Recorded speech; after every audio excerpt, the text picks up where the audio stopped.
I stand frozen in my graduation gown, staring at the suitcase by my father's feet. The blue polyester of my robe suddenly feels like it's choking me, the tassel from my cap tickling my cheek like an unwanted touch. Dad's hands are trembling as he zips up his jacket, and I just know, that whatever comes out of his mouth next is going to shatter everything. I'm Peyton, and this is the moment my family started to die. I can't do this anymore, sweetheart. His voice cracks on the endearment. Your mother and I, we've tried. God knows we've tried. The house behind him is dark, even though it's only 7 in the evening. Mom should be here. She should have been at my graduation too, but she claimed the business needed her. Now I wonder if that was ever true. Where's Tommy? I managed to ask, thinking of my little brother who's probably hiding somewhere inside, confused and scared. Upstairs with his iPad. Dad swallows hard. I already said goodbye to him. The rage hits me like a physical blow. You told him before me. On my graduation day. I didn't plan this, Peyton. I swear. But I saw her with him again today and... him. The word tastes bitter on my tongue. Dad's face twists. Eric Dawson. The new business consultant your mother hired. Though I suspect, consulting isn't all they've been doing. My diploma falls from my numb fingers, the leather holder clattering against the porch steps. Inside, I hear footsteps, and then my mother's voice rings out, sharp and defensive. Michael. What are you doing? She appears in the doorway, and I notice things I've been blind to for months. The expensive new highlights in her hair. The designer blouse that's just a bit too young for her. The guilty flutter of her hands as she sees Dad's suitcase. Linda. Dad's voice is dead. I was just leaving. Congratulations on destroying our family. Don't you dare put this all on me. Mom steps forward, her heels clicking on the porch boards. You checked out of this marriage years ago. I worked 60-hour weeks to keep River Clean Solutions afloat. And I was alone. Always alone. I back away from both of them, my graduation gown swishing against the steps. Through the front window, I catch a glimpse of movement, Tommy's small face peering down from upstairs, his iPad forgotten. Stop it, I whisper, then louder, stop it. They both turn to me, as if just remembering I exist. Mom's face softens. Honey, I'm sorry. This isn't how we wanted. Dad's laugh is ugly. There is no we anymore, Linda. Just you and Eric, right? Planning your future while I was killing myself to save our company. A car pulls into our driveway, headlights sweeping across us like a spotlight. My stomach drops as I recognize the sleek BMW. Eric Dawson steps out, his expensive suit and perfectly styled gray hair making him look like some corporate vampire. Everything okay here? His voice is smooth, concerned, and completely fake. Mom straightens, something hard settling over her features. Everything's fine, Eric. Michael was just leaving. Dad grabs his suitcase, and I reach for his arm. Please, I say, not even sure what I'm begging for. He kisses my forehead, whispering, I'm sorry, sweetheart. I'll call you tomorrow. Then he's gone, walking past Eric without a glance. Eric moves to stand beside my mother, his hands settling on her lower back in a gesture that's far too familiar. I look at them, my mother and this stranger who somehow replaced my father, and something cold and sharp takes root in my chest. Tommy appears in the doorway, his small hand clutching the frame, and I make a decision. They want to play happy families. Fine. But I'm going to burn their little fantasy to the ground. I just need to figure out how. 3 days after Dad left, Eric moved into our house. He brought designer luggage and expensive suits that now hang where Dad's work clothes used to be. I watch him settle in like some invasive species, spreading his influence room by room while Tommy huddles in corners, clutching his iPad like a shield. "We're having a family dinner tonight," Mom announces at breakfast, her voice bright and brittle. "Eric wants to discuss some exciting changes at the company." I stab my fork into my eggs. "Really?" "Because last time I checked, River Clean Solutions was doing fine without changes." "The business world doesn't stand still, Peyton." Eric's voice oozes from the doorway. He's already dressed for the office, his silver Rolex catching the morning light. "Your father's management style was traditional. We need to modernize." Tommy shrinks in his chair as Eric ruffles his hair in passing.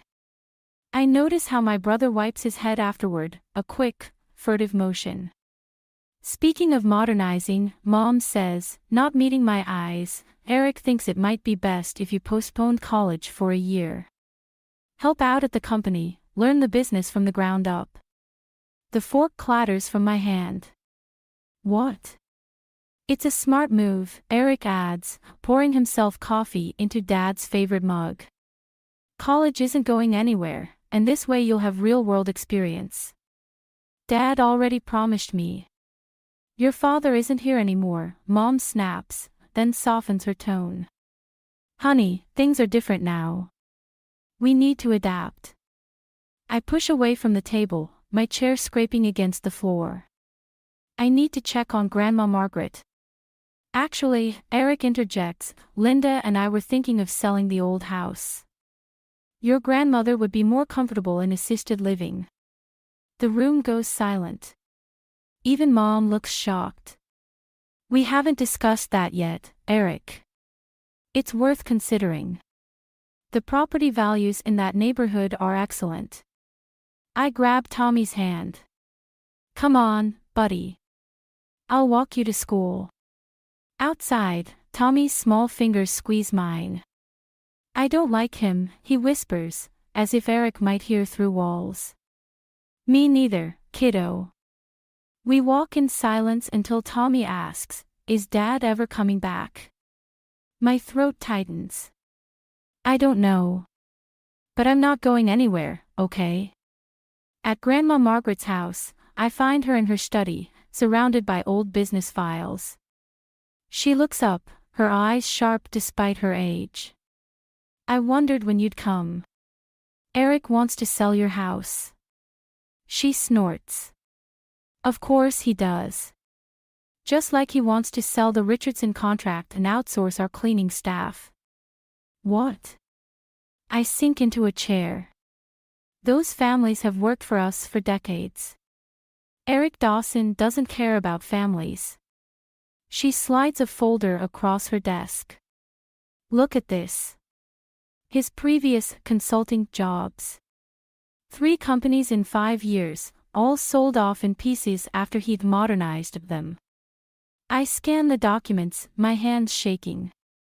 "Does Mom know?" "Your mother sees what she wants to see right now."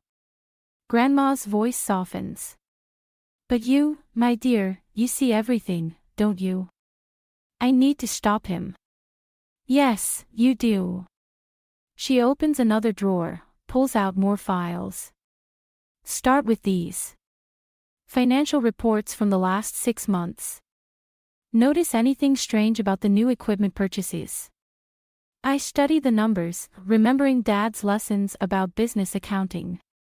Then I see it, inflated prices, ghost invoices, money disappearing into consulting fees. He's bleeding the company. Smart girl. Grandma smiles, but it's sharp as a blade. "Now, what are you going to do about it?" My phone buzzes, a text from Mom reminding me about dinner. I think about Tommy, about Dad's empty closet, about Eric wearing his smug smile while he dismantles our family's legacy piece by piece. First, I say, I'm going to that family dinner. Then I'm going to find out exactly where that money's going. Grandma nods, satisfied. "Be careful, Peyton. Men like Eric don't like being challenged. Good. I tuck the files into my bag. Because I don't like men who steal from my family. As I leave, I notice a photo on Grandma's desk, Mom and Dad on their wedding day, young and happy, with baby me between them. The glass is cracked, splitting the image right down the middle. Some breaks, I'm learning, aren't accidents at all. The family dinner turns into a corporate ambush. Eric stands at the head of our dining table, Dad's spot, tapping his wine glass with a fork. Behind him, a projection screen shows River Clean Solutions logo, twisted into something sleek and soulless. The future, he announces, is automation. I grip my water glass so hard my knuckles whiten.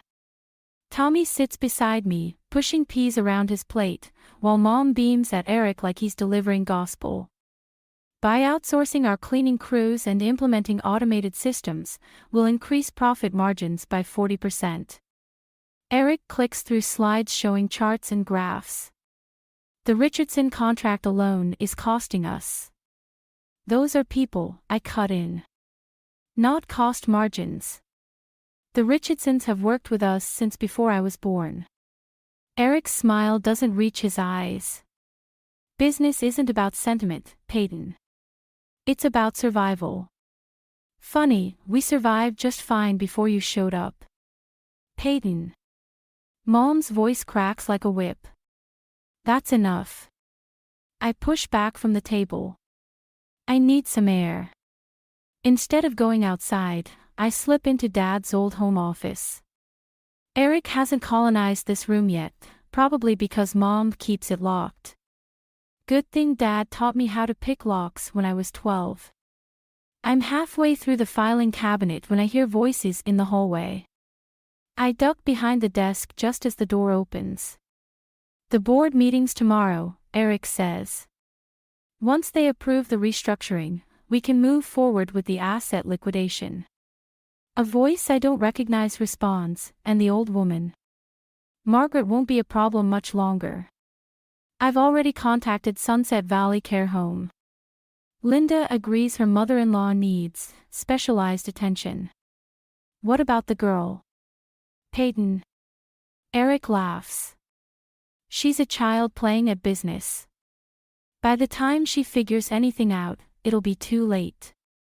My phone buzzes in my pocket. I hold my breath, but they're already moving away, their footsteps fading. When I check my phone, it's a text from Dad, call me. Important. I wait until I hear Eric and Mom laughing in the living room before sneaking out. In the garden, crickets mask my whispered conversation. The Richardson contract, Dad says when I explain what I heard. That's where he'll start. Check the new supplier agreements. Eric's probably setting up shell companies to funnel money through inflated service contracts. Already found them. But Dad, he's planning something with Grandma Margaret. I know. She called me earlier. Listen, Peyton, there's something else. The company bylaws. The porch light flicks on. I spin to see Eric watching me through the window. I have to go, I whisper. Be careful, sweetheart. Men like Eric don't like being challenged. I know. Back inside, Eric corners me in the kitchen. Lovely night for a garden chat. Just getting some fresh air. You know, Peyton, I've been thinking about your college plans. He leans against the counter, blocking my exit.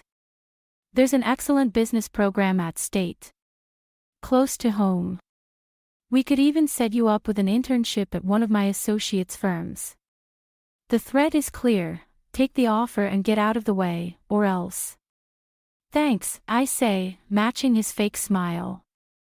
But I think I'll learn more staying right here.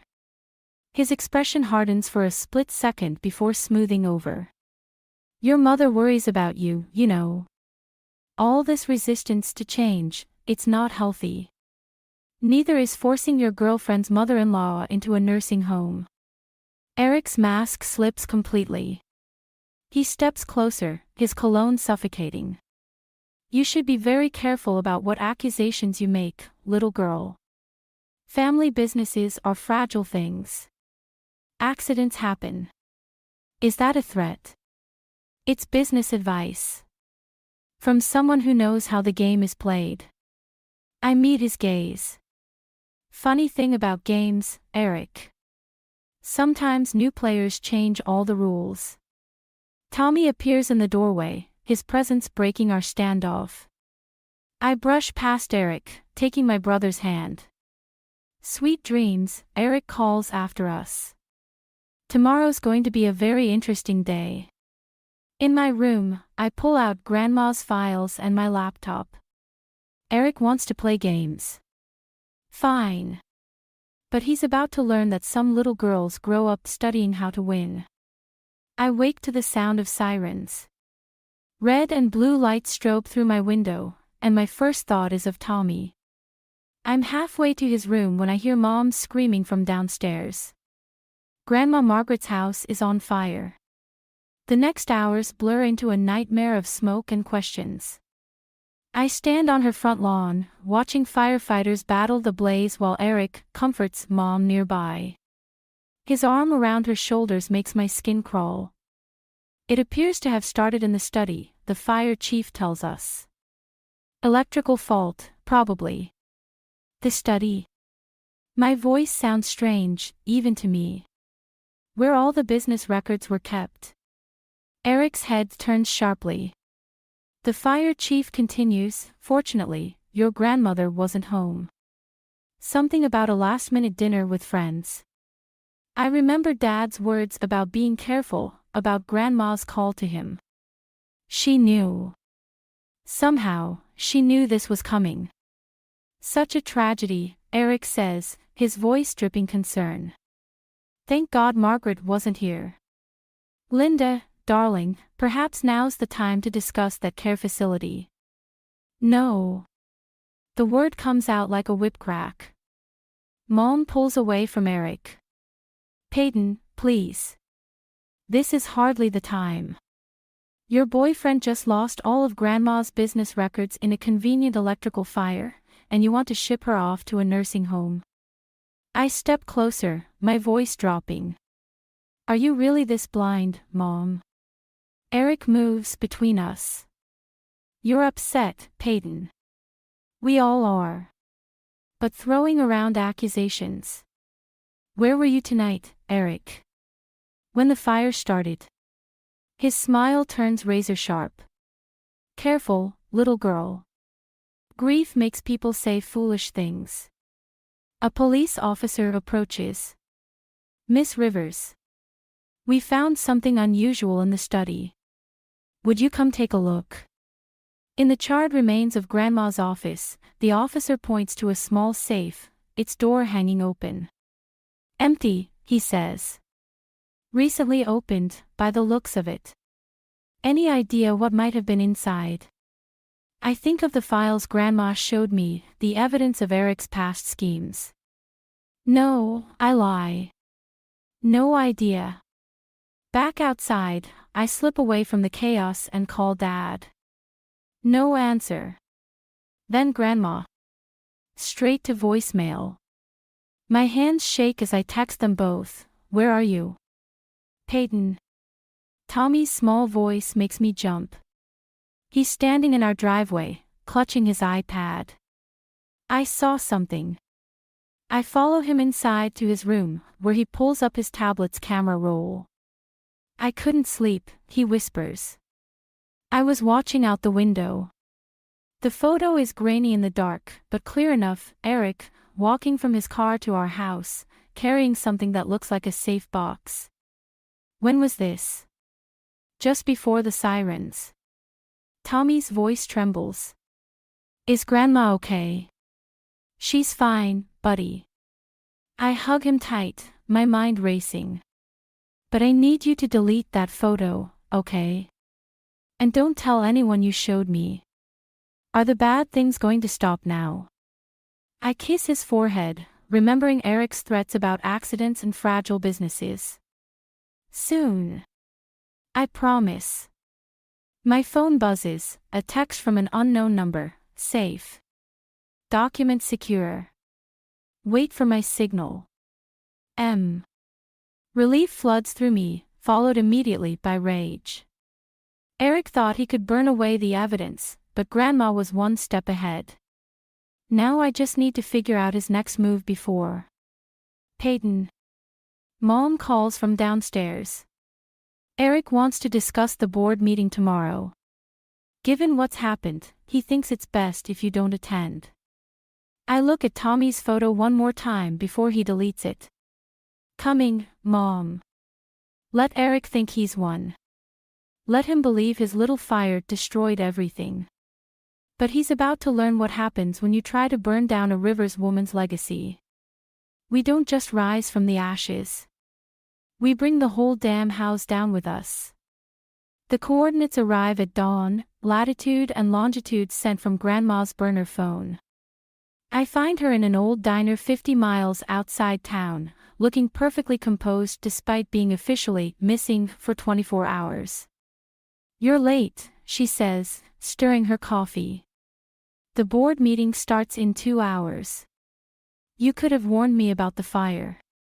She slides a thick manila envelope across the table. Would you have let me do what needed to be done? Inside are documents, bank statements, and photographs, Eric with various women, all looking remarkably like Mom, all connected to businesses he'd destroyed. But it's the last document that makes my hands shake, ownership papers for River Clean Solutions, dated 3 months ago, with my name on them. Why? Because I saw this coming. Grandma's eyes are steel. Your mother was already lost to his manipulation. Your father was too honest to fight dirty. But you, my dear, you have both my cunning and your father's moral compass. Eric thinks he destroyed everything in the fire. Eric thinks a lot of things. She pulls out one final document. Like how he's going to vote me out at today's board meeting, using shares he doesn't actually own. My phone buzzes, Mom asking where I am. Then another text, Dad, saying he's back in town. What's the play? I ask Grandma. Go to the meeting. Let Eric make his move. Then. She smiles, and I see where I get my capacity for revenge. Show him what happens when he underestimates a Rivers woman. At home, Eric's already in his board meeting suit, practicing his presentation. Mom fusses with his tie while Tommy watches cartoons, deliberately not looking at them. Where were you? Mom demands when I walk in. Visiting Dad. Eric's hands pause on his laptop. Michael's back in town. Just passing through. I head upstairs to change, but Eric follows. The board meeting is private, he says. Family only. Funny you should mention family. I turn to face him. How's Jessica Carter doing? Or Sarah Mills? Or any of the other women whose companies you destroyed? His facade cracks, just for a moment. Careful, little girl. You're playing with fire. You'd know all about that, wouldn't you? The doorbell rings. Through the window, I see Dad's car in the driveway. Eric's face darkens. Whatever you think you're doing, he says, remember, accidents don't just happen to buildings. I step closer, dropping my voice. Threaten my family again, and you'll learn exactly how much of my grandmother's blood runs in my veins. Downstairs, Mom's voice rises in shock. Michael. What are you doing here? Board meeting, Dad says. I'm still a shareholder, remember. I dress quickly in Grandma's old power suit, found hanging in my closet with a note, time to take back what's ours. In the car, Mom sits between Eric and Dad, the tension thick enough to choke on. Tommy hugs my arm, whispering, are you going to fix it today? Watch and learn, little brother. The boardroom is packed, shareholders, lawyers, and the Richardson family, who Eric didn't expect to show up.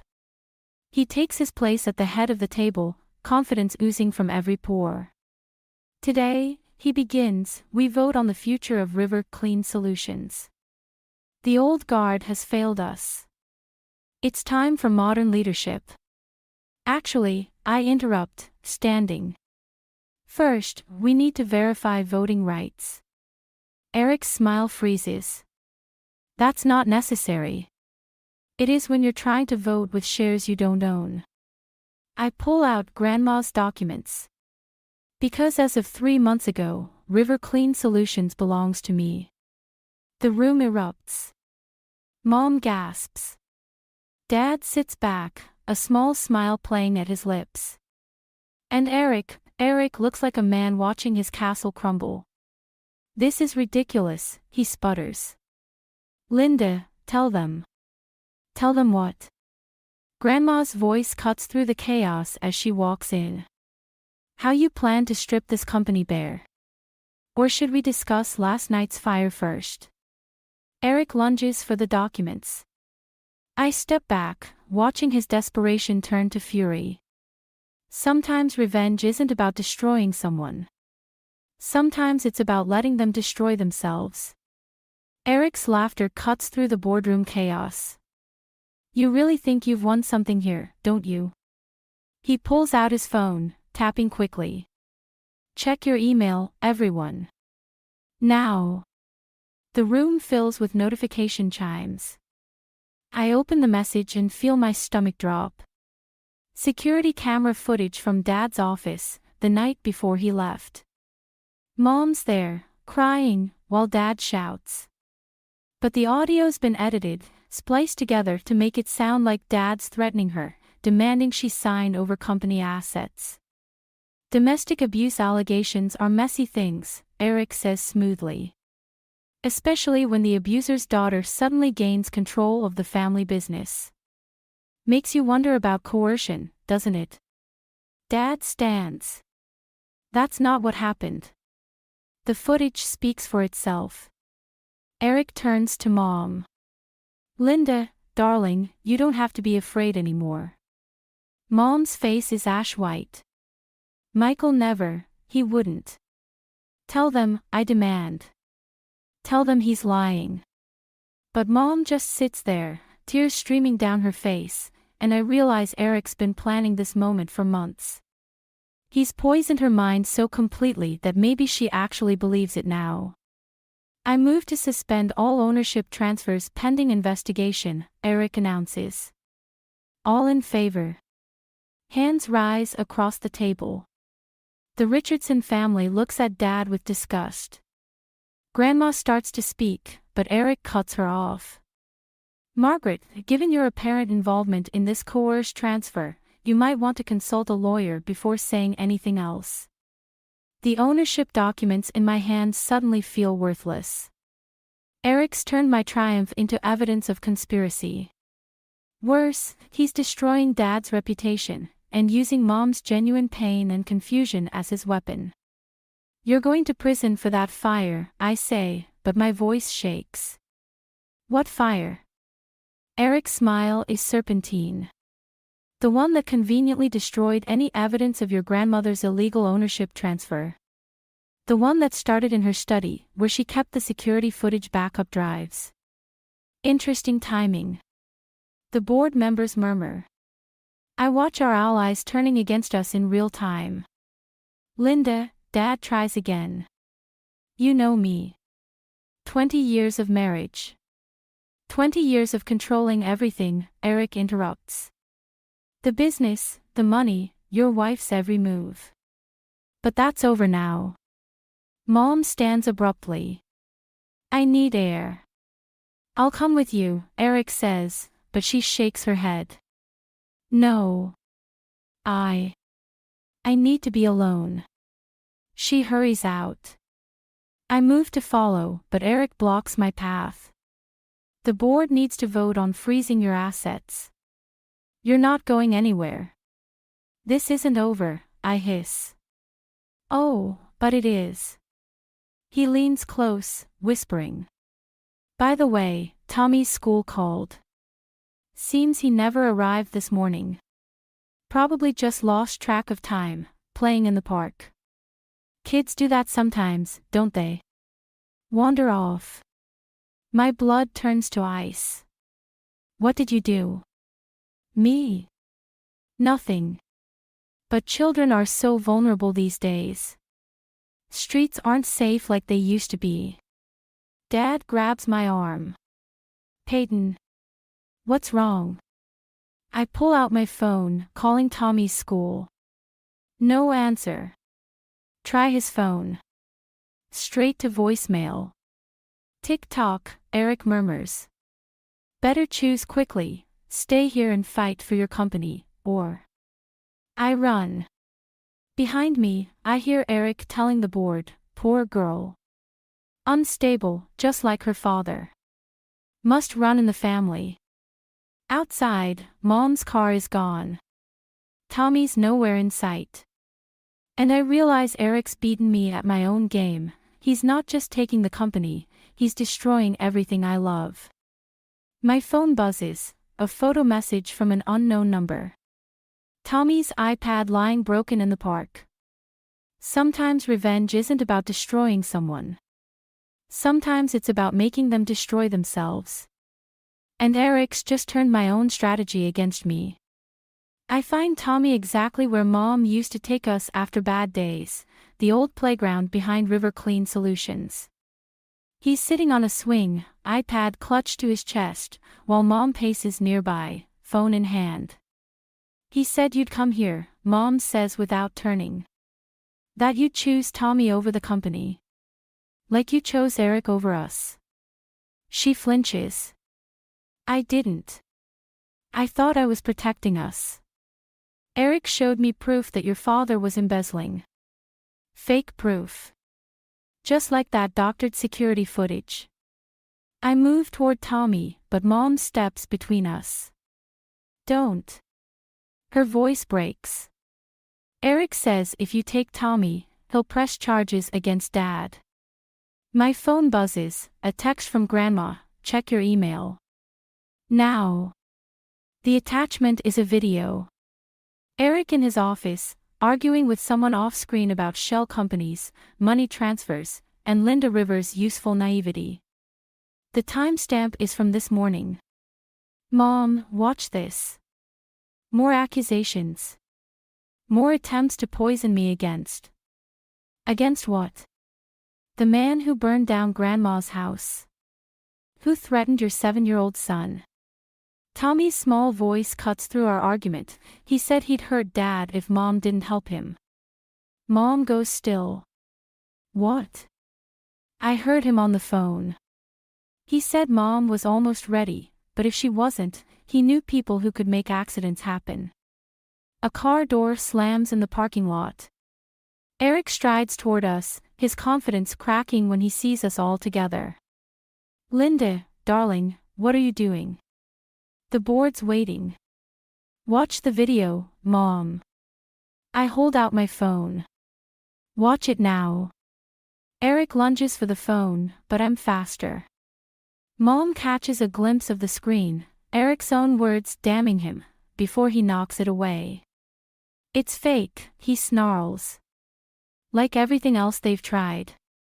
The original's already with the police, I cut in. Along with proof of the shell companies you used to siphon money. Did you really think Grandma wouldn't have backup copies of everything? Linda. Eric's voice turns gentle. They're manipulating you. Remember what the therapist said about Michael's control tactics. The therapist you chose, Mom whispers. The one you insisted I see alone. His mask slips. Everything I did was for us. No. Mom's voice hardens. Everything you did was for you. Just like with the others. Sarah Mills. Jessica Carter. Eric's hand shoots out, grabbing Mom's arm. Don't be stupid. The crack of Mom's slap echoes across the playground. Eric staggers back, then straightens, all pretense gone. Fine. You want the truth. Your precious family business was dying long before I arrived. I just accelerated the inevitable. And now. He laughs. Now the board thinks your husband's abusive, your daughter's unstable, and your mother-in-law's senile. Who do you think they'll believe? Police sirens wail in the distance. Eric's smile falters. They'll believe the evidence, Dad's voice rings out. He steps from behind the playground equipment, phone recording everything. The real security footage. The financial records. Your confession just now. Eric runs. He makes it 3 steps before Officer Richardson, son of the family Eric tried to fire, tackles him to the ground. You recorded everything. Mom asks Dad. Peyton's idea. She said Eric would crack if he thought he'd won. Mom turns to me, tears streaming. I'm so sorry. I should have seen. Later, I say, because Tommy's running toward us and some wounds need time before they can heal. We watch the police lead Eric away, his threats and protests fading into the evening air. Mom's still shaking, Dad's keeping his distance, and nothing's really fixed yet. But Tommy's safe. The company's secure. And as I hold my little brother close, I realize revenge isn't always about destroying someone. Sometimes it's about protecting what matters most, even if it means breaking everything else to do it. Let's go home, I say, and for the first time in months, I actually believe we can. The boardroom feels different now. Maybe it's because Eric's nameplate is gone, or because Mom and Dad sit on opposite sides of the table, or because Tommy's drawings hang on the wall behind my chair. Small changes that mean everything. The Richardson contract is secure, I tell the board. With the original terms intact. Murmurs of approval ripple through the room. Dad nods slightly, he taught me well. Negotiate from strength, but remember the human cost. And the modernization plans, someone asks. We're updating systems, not replacing people. I slide across proposals for actual improvements, not Eric's hollow schemes. River Clean Solutions was built on family loyalty. That's not changing. The vote is unanimous. As people file out, Mom lingers, twisting her wedding ring, a habit she never broke, even after taking it off. The police found more evidence in Eric's storage unit, she says quietly. Documents from other companies, other women. I know. The files sit in my office, a reminder of what happens when revenge becomes an addiction. He'll have plenty of time to think about his choices in prison. Like I'm thinking about mine. Her laugh is bitter. I let him poison everything. Your father, your graduation, Tommy's sense of safety. Mom. I touch her hand. We all made choices. She looks at me, really looks at me, for the first time since that night. When did you grow up so fast? Around the time I had to. Grandma appears in the doorway, her cane tapping against the floor. The contractors are here about the house repairs. Go, I tell Mom. Help Grandma rebuild. We'll figure out the rest later. After they leave, Dad approaches my chair, his old chair. Ready for your first solo board meeting? Terrified. I straighten papers that don't need straightening. What if I mess up? What if I turn into Eric? Dad shakes his head. Not possible. You know why? Because I have your moral compass and Grandma's cunning. Because you stopped. He sits on the edge of the desk. You had Eric cornered, the company in your control. You could have destroyed your mother's reputation like he tried to destroy mine. But you chose protection over punishment. I chose family. Exactly. Tommy bursts in, iPad displaying his latest game score. Can we get ice cream? Mom said to ask you, since you're the boss now. Chocolate chip. I ask, and his grin is answer enough. At the door, I pause, looking back at the boardroom. The family photos on the walls, 3 generations of River's determination. The empty chair where Eric once plotted destruction. The space between mom and dad that might never fully close. Some things break too completely to fix. But maybe that's okay. Maybe the cracks and missing pieces become part of the story, reminding us what we fought to protect. Coming, boss. Tommy calls. Don't call me boss. I ruffle his hair as I pass. I'm still just your sister. Yeah, but you're scarier now. Like Grandma. I laugh, because he's not entirely wrong. I learned about revenge from Eric, but I learned about power from Margaret Harris. The difference is knowing when to use it, and when to let it go. Outside, Mom and Dad walk on either side of Grandma, discussing paint colors for her rebuild study. They're not together, probably never will be again. But they're talking, and sometimes that's enough. Tommy grabs my hand, pulling me toward the ice cream shop. Behind us, River Clean Solutions stands solid and unchanged, despite everything that tried to tear it down. I squeeze my brother's hand, thinking about choices and consequences, about the fine line between justice and vengeance. About how sometimes protecting what matters means letting go of what's broken. And sometimes, it means choosing chocolate chip ice cream over corporate warfare. At least for today. Cassie, when will you stop embarrassing this family? Mother's voice cuts through the morning calm like a knife. I stare defiantly over my coffee mug, heart pounding. I didn't realize existing was embarrassing. Don't be smart, Father snaps. Your sister manages to dress appropriately for family breakfast. Jocelyn shifts uncomfortably in her pressed blouse and slacks. I glance down at my paint-splattered overalls, a rebellion in denim. I came straight from a studio, I say. My art doesn't keep anchors hours. Mother's lips tighten. Art. Is that what you're calling those? Scribbles now. The words sting, but I refuse to let it show. My name is Cassandra Harlow, Cassie to the few who actually know me, and I'm suffocating in a family that can't see past their own expectations. They're good enough for the buyers at the gallery, I retort. Father scoffs. Buyers. As if anyone with taste would pay for that nonsense. Warren, Mother hisses, not at the table. But he's on a roll now. When are you going to grow up, Cassandra? Your sister's already making partner at her law firm. What do you have to show for yourself? I grip my mug tighter, knuckles white. I have my integrity. And my freedom. Freedom, he laughs bitterly. Is that what you call mooching off your parents at 28? I pay rent, I grov. For this overpriced closet you call a guest house. A pittance, Mother sniffs.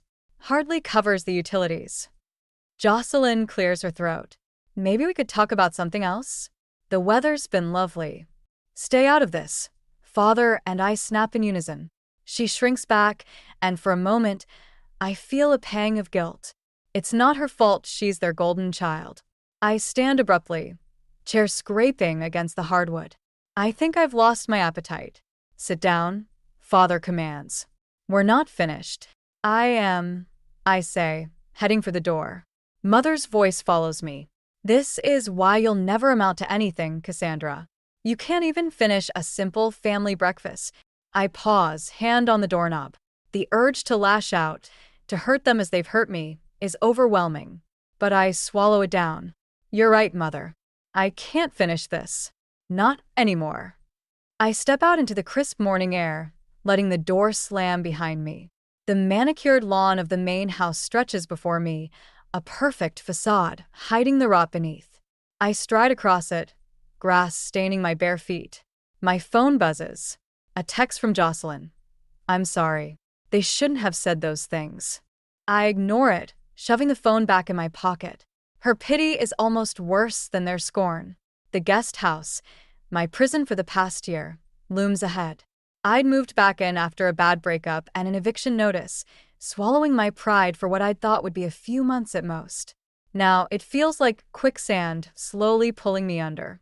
Inside, I survey the cramped space. Canvases line the walls, splashes of color defying the beige monotony my parents prefer. My latest piece sits on the easel, an abstract swirl of reds and blacks, emotion made visible. I grab my battered suitcase from the closet and start throwing clothes in haphazardly. Enough is enough. I can't keep suffocating here, trying to fit into a mold that was never meant for me. A knock at the door interrupts my frenzied packing. Cassie. It's Jocelyn. Can we talk? I hesitate, then open the door. She takes in the suitcase, eyes widening. You're leaving? I have to. I say. I can't do this anymore, Jose. She nods slowly. I understand. But where will you go? I laugh, a bit hysterically. No idea. But anywhere's better than here. Jocelyn bites her lip. Let me help.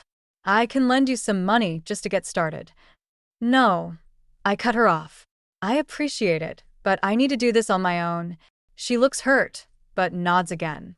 Okay, just promise you'll stay in touch. I soften slightly. It's not her fault she's the daughter they wanted. I promise. As I finish packing, Jocelyn hovers uncertainly. What should I tell them? I zip the suitcase closed with finality. Tell them. Tell them I'm finally growing up. I shoulder my bag and grab my easel. Jocelyn follows me out, watching as I load everything into my beat-up Volkswagen. Be careful, she says as I slide into the driver's seat. I manage a small smile. Always am. As I pull out of the driveway, I catch a glimpse of my parents watching from the window. Their faces are a mixture of anger and disbelief. I lift my hand in a mock salute, then press down on the accelerator. The mansion shrinks in my rearview mirror, and with each mile, I feel the weight lifting from my chest. I have no idea where I'm going, but for the first time in years, I'm free. And that's worth more than all the approval in the world. The sun beats down on my neck as I adjust my easel, squinting at the canvas before me. It's been 3 weeks since I left home, and the local art fair is my first real attempt at making it on my own. My stomach churns with a mix of excitement and dread. Interesting use of color. A deep voice says behind me. I turn to see a man studying my latest piece, head tilted thoughtfully. Thanks, I reply, trying to gauge if he's being sincere or sarcastic. His rugged good looks are offset by grease-stained hands and well-worn jeans. Not exactly the typical art fair patron. He grins, disarming me completely. I mean it. The way you've captured light here, he points to a swirl of yellow and orange. It's like looking at a sunset through stained glass. I blink, surprised by his insight. That's exactly what I was going for. He extends a hand. I'm Rhett Lawson. Cassie Harlow, I say, shaking it. His grip is firm, calloused. So, Cassie Harlow, he says, tell me about this one. He gestures to a darker piece, all stormy blues and grays. I hesitate. It's deeply personal, painted during one of my lowest moments after leaving home. But something in Rhett's open expression makes me want to share. It's about feeling trapped, I explain. Like you're drowning in expectations that aren't your own. Rhett nods slowly. I get that. Family stuff. I laugh humorlessly. Is it that obvious? Let's just say I recognize the look, he says with a wry smile. So, what did you do to get out from under it? This, I say, gesturing to my paintings. I left. Decided it was time to sink or swim on my own terms. Brave, Rhett says, and there's genuine admiration in his voice. We talk for hours, the rest of the fair fading into background noise. Rhett, it turns out, is a mechanic with a passion for restoring vintage cars. He describes engines the way I talk about color theory, with the enthusiasm that's infectious. As the fair winds down, Rhett helps me pack up my unsold pieces. So, he says casually, I was thinking of taking a drive up the coast tomorrow. There's this great little seafood shack about 2 hours north. Want to come? I hesitate. It's impulsive, maybe even reckless. But isn't that what I wanted when I left home? To take chances, to live freely? You know what? Yeah, I say, surprising myself. I'd love to. Rhett's face lights up. Great. I'll pick you up at 10. The next morning, I'm waiting outside my cheap motel room when Rhett pulls up in a gleaming 1967 Mustang convertible. My jaw drops. You like? He asks, patting the hood affectionately. It's gorgeous. I breathe, running a hand along the smooth paint. Restore her myself, Rhett says proudly. Hop in. We cruise up the coast, wind whipping through my hair. Rhett keeps me laughing with stories of disastrous first dates and entitled customers. For the first time in years, I feel truly relaxed. The seafood shack lives up to Rhett's praise. We devour fresh crab cakes and clam chowder at a weathered picnic table overlooking the ocean. So, Rhett says, wiping his mouth, what's next for you? After the fair, I mean. I shrug, suddenly self-conscious. Honestly, I have no idea. I've got enough saved to last a couple months.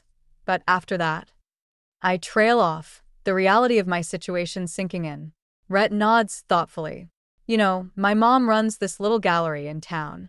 Nothing fancy, but she's always looking for fresh talent. Want me to put in a word? I stare at him, torn between gratitude and pride. That's really kind of you, but I don't want charity. It's not charity, Rhett insists. Your work is good, Cassie. Really good. Mom's got a great eye. If she likes what she sees, it's because you deserve it. I bite my lip, considering. It's a lifeline, a chance to actually make this crazy dream work. Okay, I say finally. If she's interested, I'd love to meet her. Rhett grins. Great. I'll set it up. As we drive back, the sun setting in a blaze of color that puts my paintings to shame, I feel a spark of hope ignite in my chest. For the first time since I left home, the future doesn't seem quite so daunting. We pull up to my motel, and Rhett kills the engine. There's a moment of charged silence. I had a really great time today, I say softly. Me too, Rhett replies. He leans in and I meet him halfway. The kiss is gentle, tentative at first, then deepens. When we finally break apart, we're both a little breathless. So, Rhett says, a mischievous glint in his eye. What do you say we make this a regular thing? The road trips, I mean, he adds hastily. Although, the kissing part was pretty great too. I laugh, feeling lighter than I have in years. I'd like that, I say. Both parts. As I watch Rhett drive away, I realize I've taken my first real step towards independence. It's terrifying and exhilarating all at once. Whatever comes next, I know I'm ready to face it head on. The sun dips below the horizon, painting the sky in brilliant shades of orange and pink. Rhett and I sit on a checkered blanket, the remains of our picnic scattered around us. 6 months have passed since that first road trip, and every day has been an adventure. Cassie, Rhett says, his voice uncharacteristically serious. These past months have been the happiest of my life. I turn to him, smiling. Mine too. He takes a deep breath, reaching into his pocket. I know it might seem fast, but when you know, right? He pulls out a small velvet box, and my heart skips a beat. Cassandra Harlow, will you marry me? The ring inside is simple but beautiful, a delicate silver band with a small, sparkling diamond. It's nothing like the gaudy rocks my mother always fawned over, and I love it all the more for that. Yes, I breathe, tears pricking my eyes. Yes, of course I will. Rhett's face breaks into a radiant grin as he slips the ring onto my finger. We kiss as the last rays of sunlight fade, wrapped in the warmth of our shared joy. Reality crashes back the next morning as I stare at my phone, thumb hovering over my parents' number. I have to tell them, but the thought makes my stomach churn. You don't have to do this, Rhett says, wrapping his arms around me from behind. I lean into his embrace. I do. They're still my family, even if. I trail off, unable to finish the thought. I'll be right here, he promises. Taking a deep breath, I hit call. Mother answers on the third ring. Cassandra? Is everything all right? Everything's fine, Mother. I say, steeling myself. I have news. I'm engaged. There's a long pause. I see, she says finally, her voice tight. And who is the lucky man? His name is Rhett. He's a mechanic, specializes in vintage car restoration. Another pause, longer this time. A mechanic, she repeats flatly. Cassandra, surely you can't be serious. I am, I say, my resolve strengthening. We'd like you to meet him. Maybe we could come for dinner next week. I can practically hear her internal struggle. Finally, she sighs. I suppose that would be acceptable. Wednesday at 7. The week drags by, a mix of anticipation and dread. Rhett remains steadfast, his quiet confidence bolstering my own. When Wednesday arrives, we pull up to my parents' house in Rhett's prized Mustang. Ready? He asks, squeezing my hand. I nod, not trusting myself to speak. Mother answers the door, her smile brittle. Cassandra. And you must be Rhett. Pleasure to meet you, Mrs. Harlow, Rhett says warmly, extending his hand. She shakes it briefly, her nose wrinkling slightly at the lingering traces of motor oil. Come in, please. Father and Jocelyn are waiting in the living room. Jocelyn hugs me tightly, whispering congratulations in my ear. Father merely nods, his expression unreadable. Dinner is a tense affair. Mother peppers Rhett with questions about his background and education, each answer clearly disappointing her. Father remains mostly silent, watching Rhett with narrowed eyes. So, Rhett, he finally says as dessert is served. What are your intentions with my daughter? Rhett meets his gaze steadily. To love her, support her dreams, and build a life together. Father scoffs. Noble sentiment. But how do you intend to provide for her? Surely you don't expect her to live on a mechanic's salary. Dad, I interject, anger flaring. I can provide for myself. My art. Your art. He cuts me off dismissively. Cassandra, it's time to be realistic. This dalliance has gone on long enough. Dalliance. I repeat, incredulous. We're getting married. No, Father says firmly. You're not. I forbid it. The room falls silent. Even Mother looks shocked. You forbid it? I say, my voice dangerously quiet. I'm not a child, Dad. You don't get to forbid anything. As long as you're part of this family, then maybe I don't want to be part of this family. I shout, standing abruptly. Come on, Rhett. We're leaving. Rhett rises, his face a mask of calm. Thank you for dinner, Mr. and Mrs. Harlow. I'm sorry we couldn't find common ground. As we head for the door, Jocelyn catches my arm. Cassie, wait. They'll come around. Just give them time. I shake my head, tears threatening to spill. I've given them my whole life, Jose. I can't do it anymore. Outside, I collapse against the car, sobs racking my body. Rhett holds me close, murmuring soothing words. I'm so sorry, I choke out. You didn't deserve that. He tilts my chin up, his eyes full of love. Hey, none of that. I knew what I was signing up for, remember? We're in this together. As we drive away, I feel a strange mix of grief and liberation. The bridge to my old life is burning, but ahead lies a future full of possibility, one I get to shape with my own hands. So, Rhett says, a hint of his usual humor returning. Wanna elope? I laugh through my tears, the weight on my chest easing slightly. You know what? That doesn't sound half bad. As the lights of my childhood home fade in the rearview mirror, I realize I've made my choice.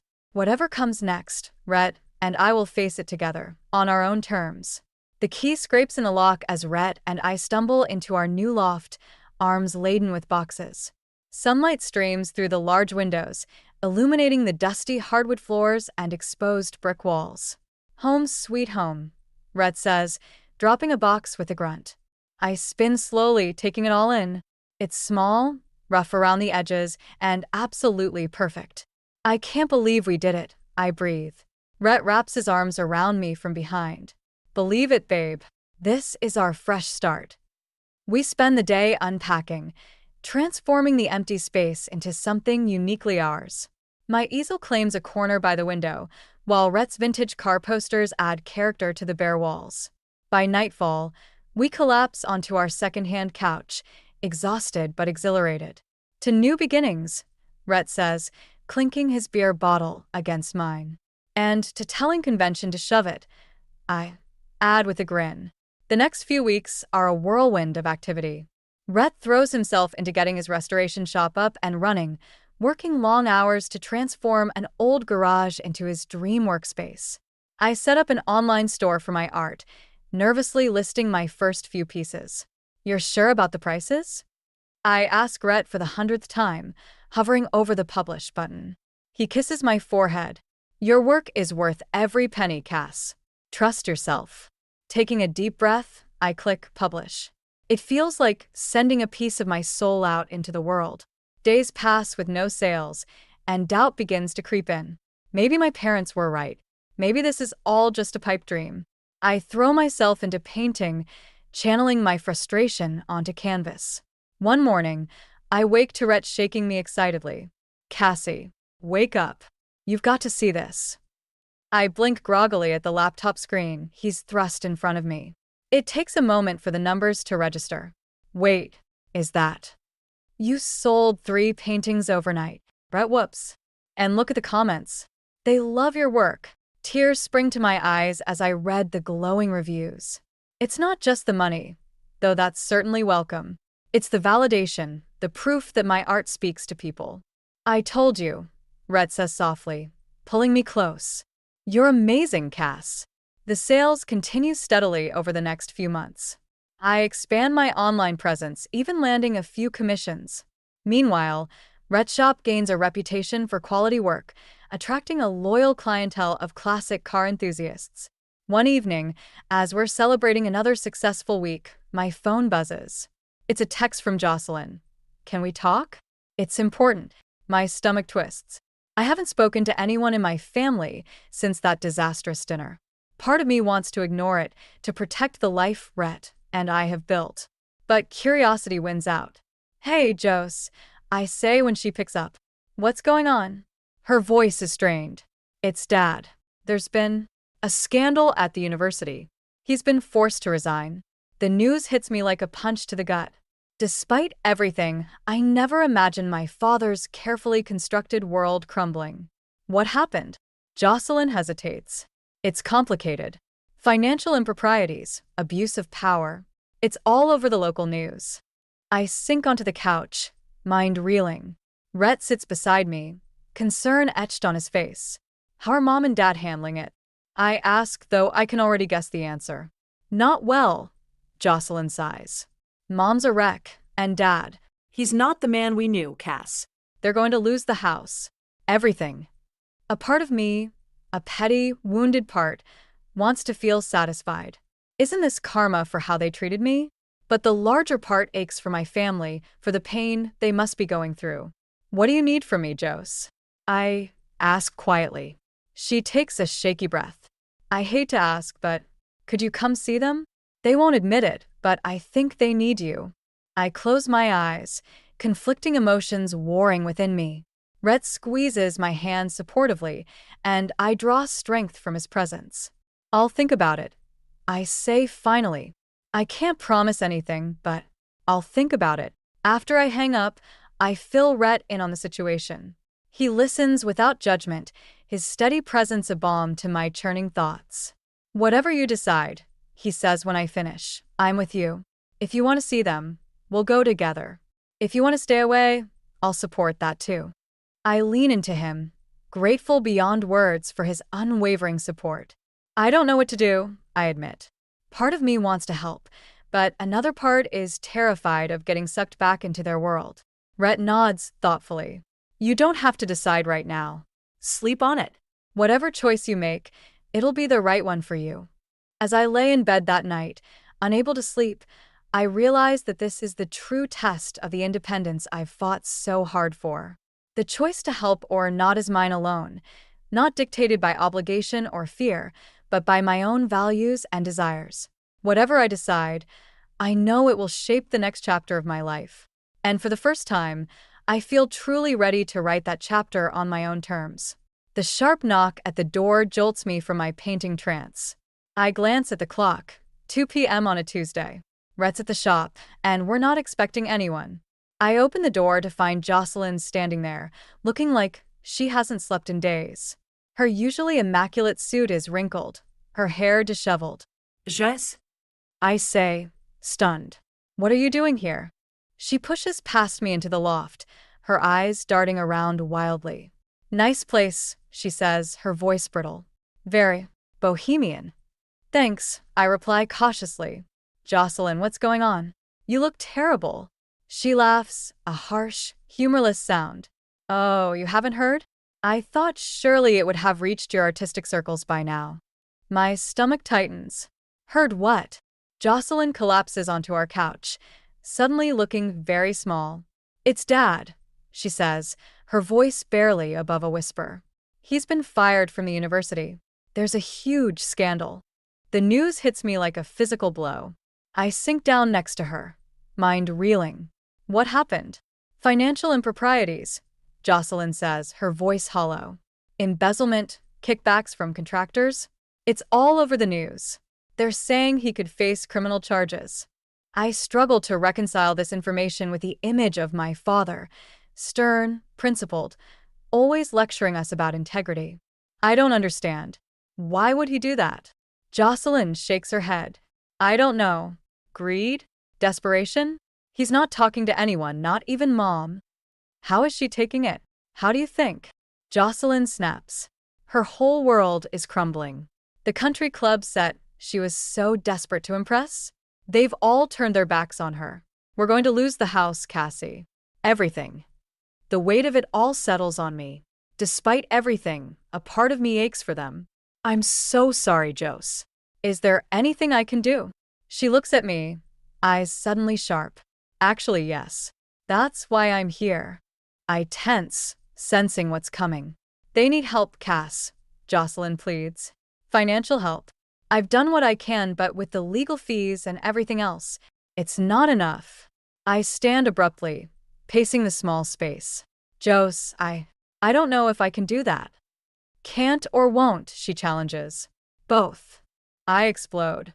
Do you have any idea what it's been like, building this life from scratch? Every penny I make goes back into my art or our living expenses. And even if I could afford it, after everything they've put me through, Jocelyn's eyes flash. So that's it? You're just going to abandon them when they need you most. Abandon them? I repeat incredulously. Like they abandoned me when I chose to follow my passion? When I fell in love with someone they deemed unworthy? That's different, Jocelyn argues weakly. Is it? I counter. They made their choices, Jose. Just like I made mine. We glare at each other, years of unspoken resentment bubbling to the surface. Finally, Jocelyn deflates. I'm sorry, she says softly. I shouldn't have come here demanding things. I don't know what to do, Cass. I feel like I'm drowning. My anger fades, replaced by a complicated mix of empathy and wariness. I sit back down, taking her hand. I get it. Really, I do. But I can't just write a check and make this all go away. Jocelyn nods, looking defeated. I understand. I should go. As she stands to leave, a thought strikes me. Wait, I say. I can't give you money, but maybe I could talk to them? Try to help them figure out their next steps. Hope flickers in Jocelyn's eyes. You do that. I take a deep breath, steeling myself. Yeah, I think I need to, for my own closure if nothing else. Jocelyn hugs me tightly. Thank you, Cass. You have no idea what this means. After she leaves, I sink back onto the couch, emotions swirling. When Rhett comes home, I fill him in on everything. Wow, he says when I finish. That's a lot to process. How are you feeling about it all? I laugh humorlessly. Honestly, I have no idea. Part of me wants to help them, to be the bigger person. But another part is scared of getting sucked back in, Rhett finishes. I nod, grateful for his understanding. He pulls me close. Whatever you decide, I'm with you. But Cass, don't let guilt drive your choices. You've worked too hard for this life to throw it away out of obligation. I lean into him, drawing strength from his steady presence. I know. I think I need to see them, to understand what happened, and maybe find some closure. But I'm not going to sacrifice everything we've built. I can't. Rhett kisses my forehead. That sounds like a good plan. Want me to come with you? I consider it, then shake my head. No, I think this is something I need to do on my own. But thank you for offering. As I lay in bed that night, unable to sleep, I realized that this visit could change everything. Will seeing my parents in their fallen state bring resolution or open old wounds? Can I find a way to help without compromising my own hard-won independence? Whatever happens, I know this confrontation has been a long time coming, and for better or worse, it will shape the next chapter of all our lives. The elevator creaks ominously as it ascends to the 5th floor of a rundown apartment building. I take a deep breath, steeling myself for what's to come. The doors open, revealing a dimly lit hallway with peeling wallpaper. This is a far cry from the pristine mansion I grew up in. I find the right door and knock, my heart pounding. There's a long pause before I hear shuffling footsteps. The door opens a crack, and I see my mother's face, pale and drawn. "Cassandra," she says, surprise evident in her voice. "What are you doing here?" "Hello, Mother," I reply, trying to keep my voice steady. "Jocelyn told me what happened. I thought I should come see you." She hesitates, then opens the door wider. Kumain Isuwas. The apartment is small and cluttered, nothing like the meticulously decorated home I remember. Dad sits in a threadbare armchair, staring blankly at a muted TV. He doesn't look up as I enter. "Warren," Mother says sharply. "Cassandra's here." He grunts, finally turning to face me. The man before me is a shadow of the imposing figure from my childhood. His eyes are sunken, his clothes rumpled. "Come to gloat, have you?" he says bitterly. I flinch at his tone. No, Dad. "I came to see if you're okay." He laughs humorlessly. "Okay? We've lost everything. My career, our home, our reputation, all gone. And now you show up, playing the concerned daughter?" "I am concerned," I insist. "You're still my parents, despite everything."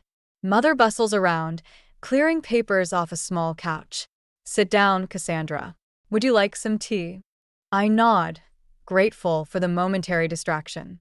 As she disappears into the kitchenette, I take a seat, acutely aware of Dad's glare. "So," I say, desperate to break the tension, "have you thought about what you're going to do next?" Dad scoffs. "Do? What can we do? I'm radioactive in academia now. Your mother's little society friends won't even return her calls. We're finished." His defeatist attitude grates on me. "You're not finished. You're just starting over." "Easy for you to say," he snaps. "You chose this life of struggle. We had everything, and now you know what it's like to live without a safety net," I finish. "Like I've been doing since I left." Mother returns with the tea, her hands shaking slightly as she sets down the tray. "Let's not argue," she pleads. "Cassandra, tell us about your life. Are you managing all right?" I see the real question in her eyes. "Are you here to help us?" The realization sends a chill through me. Is that all I am to them now? A potential lifeline? "I'm doing well," I say carefully. "My art is selling, and Rhett's business is taking off." "Ah yes, the mechanic," Dad mutters. I ignore the jab. "We're building a life together. It's not always easy, but it's ours." Mother nods, a forced smile on her face. "That's lovely, dear. And have you given any thought to, well, family obligations? Now that we're in this difficult situation." And there it is, the request I've been dreading. I set down my teacup, my resolve hardening. "I can't give you money," I say firmly. "Even if I could afford it, which I can't, it wouldn't solve the underlying problems." Dad's face darkens. "So, you'll abandon us in our time of need? After everything we've done for you?" "Everything you've done for me?" I repeat incredulously. "You mean criticizing every choice I've made? Trying to force me into a life I never wanted?" "We wanted what was best for you." Mother interjects. "No," I say, my voice rising. "You wanted what was best for your image. You never once asked what I wanted." Dad stands abruptly, looming over me. "We gave you every advantage, and this is how you repay us? By turning your back when we need you most." I stand too, refusing to be intimidated. I'm not turning my back. I'm here, aren't I? But I won't enable you to avoid taking responsibility for your actions. Responsibility, he roars. You ungrateful. Enough, Mother cries, tears in her eyes. Please, both of you, stop this. We fall silent, the air thick with tension. I take a deep breath, trying to center myself. Look, I say more calmly. I can't give you money, but I want to help. I can help you look for jobs or find resources for people in your situation. But you have to be willing to start over, to rebuild. Dad slumps back into his chair, suddenly looking very old. What's the point? He mutters. I kneel beside him, taking his hand. It's the first time we've touched in years. The point is that you're still here. You still have each other and Jocelyn And me. if you want. Mother joins us, her hand on Dad's shoulder. Perhaps Cassandra is right, Warren. We can't go back, but we can go forward. He looks at me, really looks at me for what feels like the first time. You've grown up, he says softly. When did that happen? I smile sadly. While you weren't looking. As I leave the apartment an hour later, I feel drained but oddly hopeful. It's not a fairy tale reconciliation, but it's a start. A chance to build a new relationship, one based on mutual respect rather than expectations. I step out into the fading sunlight, taking a deep breath of the city air.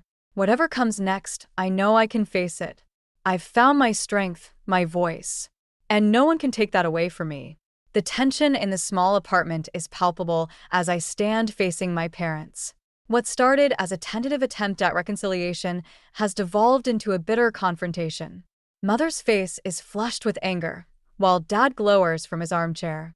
How can you be so heartless, Cassandra? Mother demands, her voice shrill. After everything we've done for you, you'd abandon us in our time of need? I take a deep breath, fighting to keep my composure. I'm not abandoning you. I've offered to help you find resources, to support you emotionally. But I can't just write a check and make this all go away. Support us emotionally? Dad scoffs. What good is that when we're about to be evicted? Maybe if you'd supported me emotionally all these years, things would be different now. I retort, years of pent-up frustration bubbling to the surface. Mother gasps. How dare you? We gave you everything. Everything except acceptance, I say, my voice rising. Everything except the freedom to be myself. Oh, here we go again with the artist nonsense, Dad mutters. Something inside me snaps. It's not nonsense. It's who I am, who I've always been. But you were too busy trying to mold me into your perfect daughter to see that. We wanted what was best for you. Mother cries. No. I counter, years of hurt pouring out. You wanted what was best for your image. Do you have any idea what it was like growing up in this house? The constant criticism, the impossible standards? They stare at me, stunned by my outburst. Every time I showed you a painting, you asked why I couldn't be more like Jocelyn. I continue, unable to stop now that the floodgates have opened. Every accomplishment was met with, that's nice, but when are you going to do something real with your life? Do you know what that does to a child? Dad starts to speak, but I cut him off. And now that your carefully constructed world has crumbled, you expect me to swoop in and save you? To sacrifice the life I've built, the happiness I've found, to prop up your pride? We're parents, Mother says weakly. Yes, you are.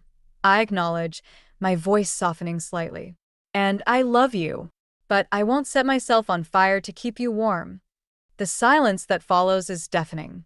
Mother sinks onto the couch, tears streaming down her face. Dad stares at the floor, his jaw clenched. I never realized, he says finally, his voice barely above a whisper. We thought we were pushing you to be your best self. Your version of my best self. I correct gently. Not mine. Mother looks up at me, really looks at me, perhaps for the first time in years. You've grown so strong, she says, a mix of pride and regret in her voice. When did that happen? It happened when I stopped trying to be who you wanted me to be and started being true to myself. I reply. Dad clears his throat. And this life you've built, with the mechanic, you're truly happy? I nod, a small smile playing at my lips. Happier than I've ever been. Rhett sees me, the real me. He supports my dreams without trying to change them. I suppose we owe him an apology, Mother says quietly. You owe a lot of people apologies, I say, but without malice. Including yourselves. They exchange a look, years of shared history passing between them. We've made a mess of things, haven't we? Dad says ruefully. I sit down between them, taking each of their hands in mine. Yes, you have. But it's not too late to start fixing it. How? Mother asks, her voice small and uncertain. By taking responsibility for your actions, I say firmly, by rebuilding your lives on a foundation of honesty and humility instead of pride and appearances. Dad nods slowly. It won't be easy. No, I agree. It won't. But I'll be here to support you if you'll let me. Not financially, but as your daughter. As someone who loves you, flaws and all. Mother squeezes my hand. We don't deserve your forgiveness. Maybe not, I say. But I'm offering it anyway. Because that's who I am, the person I've become despite everything. For the first time in years, I see a glimmer of genuine pride in their eyes, not for what I've accomplished, but for who I am. We have a lot to learn from you, Cassandra, Dad says softly. I stand, feeling lighter than I have in years. It's not too late to start. As I leave the apartment, I feel a sense of closure I never thought possible. The road ahead won't be easy, for any of us. But for the first time, I feel like we might be able to walk it together as equals. I step out into the fading sunlight, taking a deep breath of the city air. Whatever comes next, I know I can face it. I've found my strength, my voice. And in doing so, I may have finally helped my parents find theirs. The future is uncertain, but it's ours to shape. And for the first time in my life, I'm truly excited to see what it holds. The crisp autumn air carries the scent of possibility as I stand before the newly expanded Lawson's Vintage Restorations. Rhett's dream has grown, and with it, a space for my own aspirations to flourish. The storefront gleams, half filled with lovingly restored classic cars, the other half transformed into a cozy art gallery showcasing my work. Ready for this? Rhett asks, squeezing my hand. I take a deep breath, nodding. As I'll ever be. The grand opening is a whirlwind of faces, friends, fellow artists, car enthusiasts, and curious locals. I float between conversations, my heart swelling with pride at the admiring glances cast at both the vehicles and my paintings. This is incredible, Cassie, a familiar voice says behind me. I turn to see Jocelyn, looking slightly out of place in her tailored suit but smiling genuinely. Just. I exclaim, pulling her into a hug. I'm so glad you could make it. She steps back, taking in the gallery. I wouldn't have missed it. Your work. It's beautiful. I never really understood before, but now I see what you've been trying to tell us all along. Her words bring unexpected tears to my eyes. Thank you. I manage. That means more than you know. Jocelyn's expression turns serious. Listen, I wanted to apologize. For everything. For not standing up for you more, for buying into Mom and Dad's expectations. I shake my head, cutting her off. You don't need to apologize. We were both just trying to survive in that house, in our own ways. She nods, looking relieved. How are they doing? Mom and Dad, I mean. I know you've been in touch more than I have lately. I consider my words carefully. They're Trying. It's not easy, but they're making an effort to rebuild their lives, to see things differently. Dad's even talking about volunteering at a community college, teaching a night class. Wow, Jocelyn says, clearly surprised. That's not what I expected. Me neither, I admit. But I think losing everything forced them to reevaluate what really matters. Our conversation is interrupted by Rhett's mother, Evelyn, bustling over with a tray of champagne flutes. Girls, you must have a toast. This is a celebration after all. We accept the glasses, and Evelyn pulls me into a warm hug. I'm so proud of you both, she says, her eyes shining. You've built something truly special here. As she moves on to mingle with other guests, Jocelyn raises an eyebrow. She seems lovely. She is, I say, a wave of gratitude washing over me. She's been more of a mother to me these past few years than I trail off, not wanting to reopen old wounds. Jocelyn nods in understanding. I'm glad you found that support, Cass. You deserve it. The evening progresses, a steady stream of well-wishers and potential clients flowing through the doors. As things begin to wind down, Rhett joins me by my favorite painting, a swirling abstract that somehow captures both the freedom of the open road and the comfort of coming home. Quite a night, huh? He says, wrapping an arm around my waist. I lean into him, exhausted but elated. It's more than I ever dreamed possible. He kisses the top of my head. You made it happen, Cass. Your talent, your determination, that's what brought us here. We made it happen. I correct him. I couldn't have done any of this without you believing in me. As the last guests trickle out, Jocelyn approaches us again. I should get going, she says. But before I do, Mom and Dad asked me to give you this. She hands me an envelope. With trembling fingers, I open it to find a card. Inside, in my father's precise handwriting, is a simple message. Cassandra, we are so proud of the woman you've become and the life you've built. We were wrong to try to change you, and we're sorry it took us so long to see that. If you're willing, we'd like to start over, to get to know the real you, and to be the parents you always deserved. With love and admiration, Mom and Dad. Tears blur my vision as I pass the card to Rhett. He reads it silently, then pulls me close. What do you think? He asks gently. I take a shaky breath. I think it's a start. A real one this time. Jocelyn smiles, looking relieved. They really mean it, Cass. They've changed, or at least they're trying to. I nod, a complex mix of emotions swirling within me. Tell them I'd like that. To start over. As Jocelyn leaves, Rhett and I stand in the quiet gallery, surrounded by the fruits of our labor and love. So, he says, a mischievous glint in his eye. What's next for us, Cassandra Harlow soon-to-be Lawson? I laugh, feeling lighter than I have in years. I don't know exactly, but for the first time in my life, I'm excited to find out. We step outside, locking up our new shared space. The street is quiet, the city winding down for the night. But for us, it feels like a new dawn. As we walk hand in hand towards our loft, I realize that this moment, this life we've built, is the masterpiece I've been working towards all along. It's not perfect, it's not what anyone else planned for me, but it's beautifully, authentically mine. And that I now know is worth more than all the approval in the world. Sometimes I wonder if home is just a collection of memories we carry, because the house I walked into that day wasn't mine anymore. The walls had been stripped of Dad's photographs, replaced by abstract art in muted grays and beiges.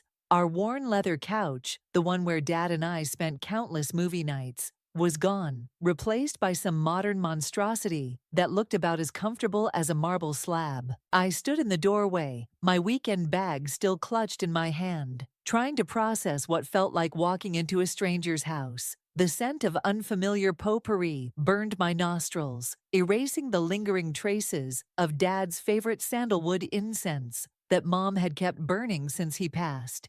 Harmony, you're early. Mom's voice carried from the kitchen, followed by the clatter of dishes and unfamiliar laughter. Come meet everyone. Everyone.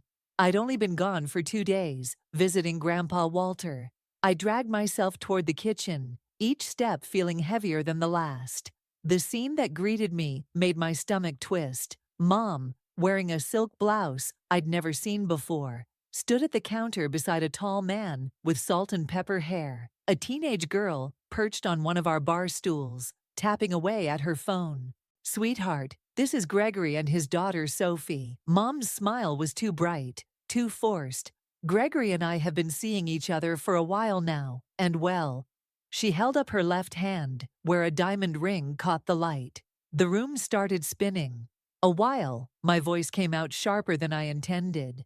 How long is a while exactly? 6 months, Gregory answered, stepping forward with an extended hand.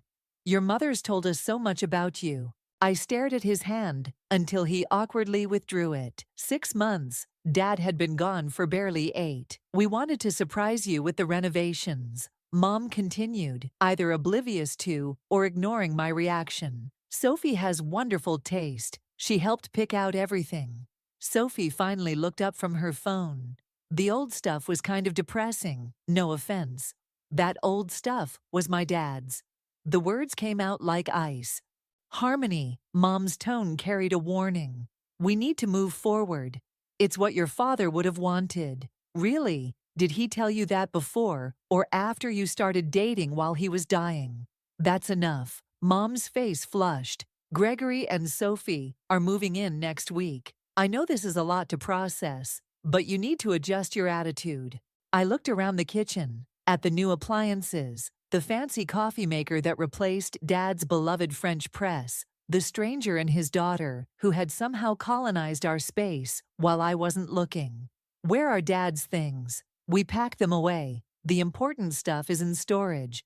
Storage? My voice cracked. Like he's just some old furniture you didn't want anymore. Harmony Carter, you will not speak to me this way in front of our guests. Our guests? I laughed, but it sounded more like a sob. They're not guests, Mom. You've already given them everything, haven't you? Did you even wait until Dad was cold in his grave? I turned and ran upstairs before she could respond, taking the steps 2 at a time. My room was the only space untouched by this invasion. But for how long? How long before that too was erased, redecorated, given to Sophie? I pulled out my phone with trembling hands and called Grandpa Walter. I can't stay here, I whispered when he answered. Everything's different. She's different. Dad's just gone, like he never existed. Come back, he said simply. Your room here is always waiting. I started packing before he finished speaking, knowing this was just the beginning. Mom hadn't just redecorated our house, she'd declared war on Dad's memory. And I wasn't about to let her win. Grandpa Walter's guest room became my sanctuary over the next 2 weeks. Each morning, I'd wake up to the smell of coffee and bacon, so different from Mom's protein smoothies, and Sophie's endless chatter about her social media following. Your mother called again, Walter said one morning, sliding a plate of eggs in front of me. His weathered hands trembled slightly, something I'd been noticing more lately. Did she ask about me, or just complain that I'm ruining her perfect new family portrait? Harmony, his voice, carried that gentle reproach that always made me feel like a child. She wants you home. I stabbed at my eggs. That's not home anymore. It's their show house now, with their fancy furniture and their... The doorbell cut me off. Walter's eyebrows drew together. He rarely got visitors this early. When he opened the door, Gregory's voice carried into the kitchen, smooth as oil. Walter, hope we're not interrupting breakfast. I froze, fork halfway to my mouth, as Gregory and Mom walked in like they owned the place. Mom wore her real estate agent smile, the one that could charm anyone into buying a cardboard box. We need to discuss some things as a family, she announced, pointedly ignoring my death glare. Actually, I was just leaving for school. I stood, but Walter's hand on my shoulder kept me in place. Sit down, Cricket, he said, using Dad's old nickname for me. Let's hear them out. Gregory pulled out a chair, his expensive watch catching the morning light. Walter, we've been thinking about your situation. Living alone in this big house can't be easy at your age.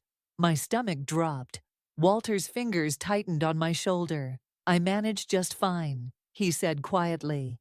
Of course you do, Mom jumped in. But Gregory has experience in elder care management. We've been looking at some wonderful assisted living communities. Like hell you have, the words exploded out of me. This is about the house, isn't it? You want to move him out so you can move in. Harmony, Mom's smile cracked. This is about what's best for everyone. The school district here is excellent for Sophie. There it is, I laughed bitterly. Everything's about Sophie now, isn't it? Dad's barely gone, and you're already planning to kick his father out of his own home.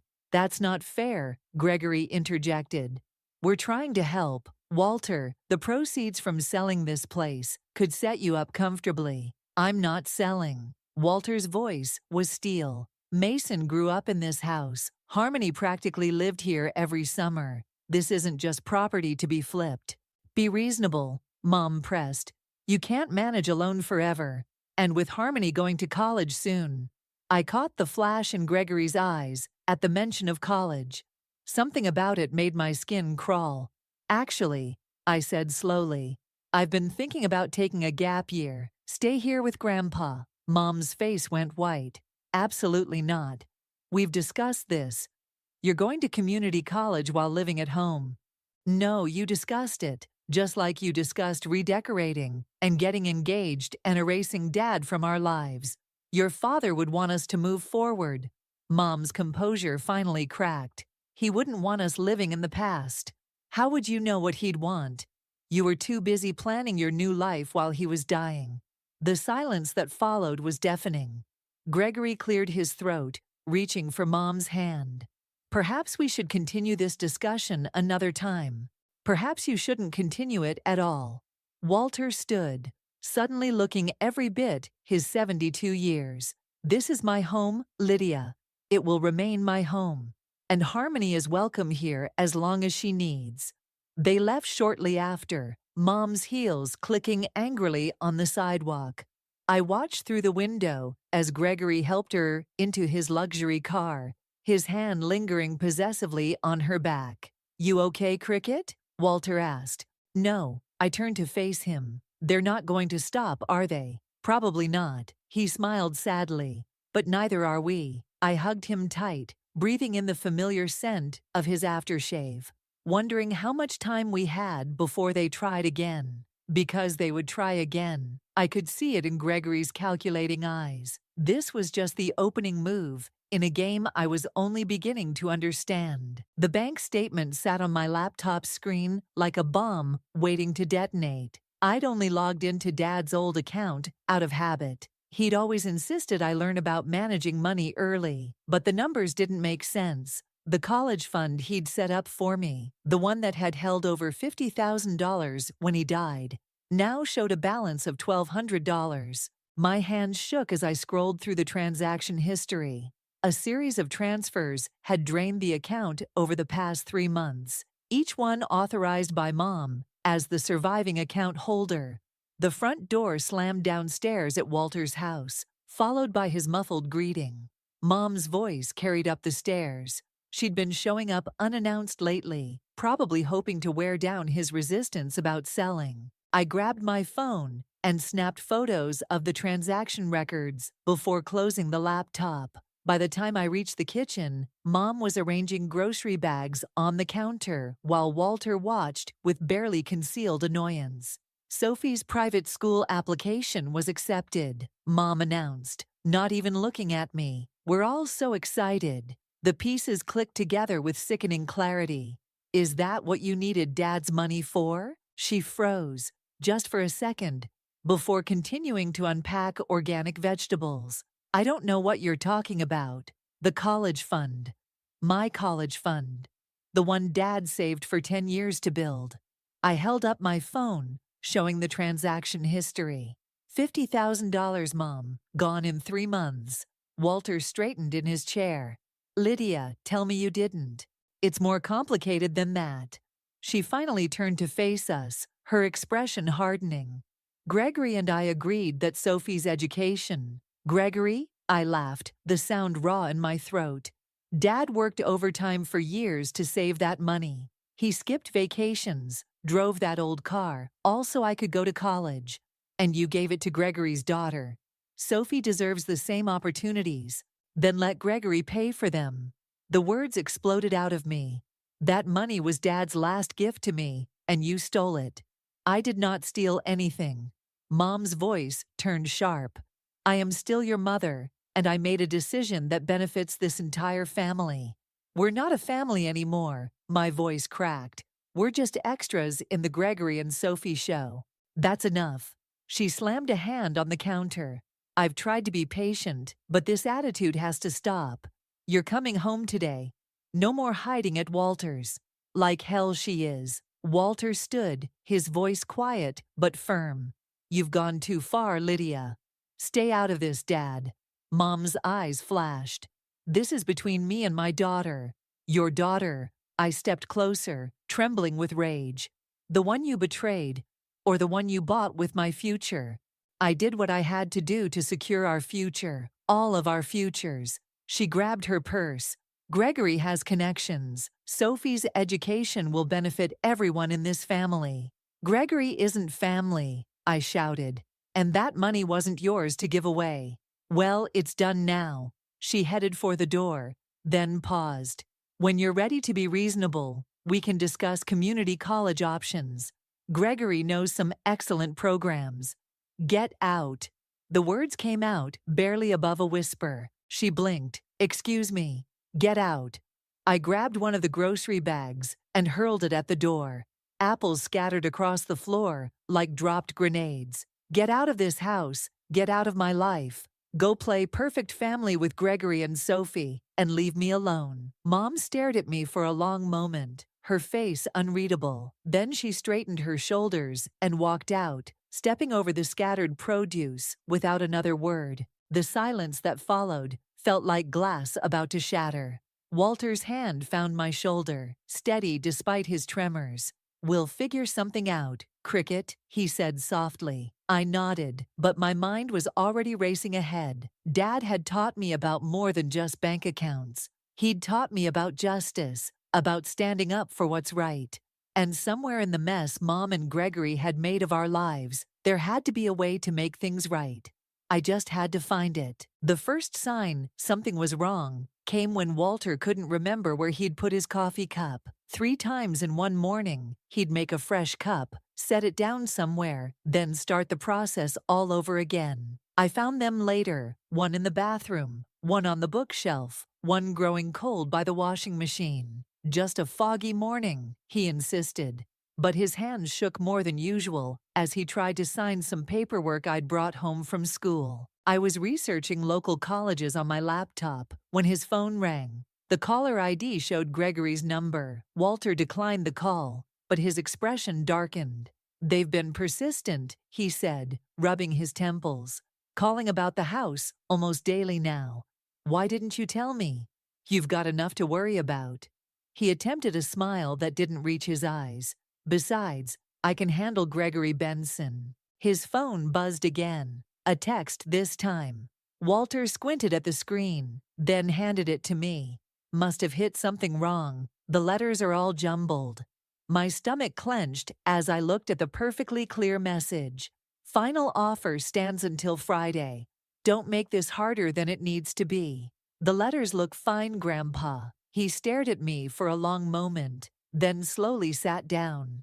Ah, that single syllable carried the weight of everything we weren't saying. I reached for his hand, noting how cold his fingers felt. Have you seen Dr. Matthews lately? Last week, he withdrew his hand, suddenly fascinated by a loose thread on his sweater. There are some concerns. Nothing definitive yet. The doorbell interrupted us. Through the window, I spotted Mom's car in the driveway.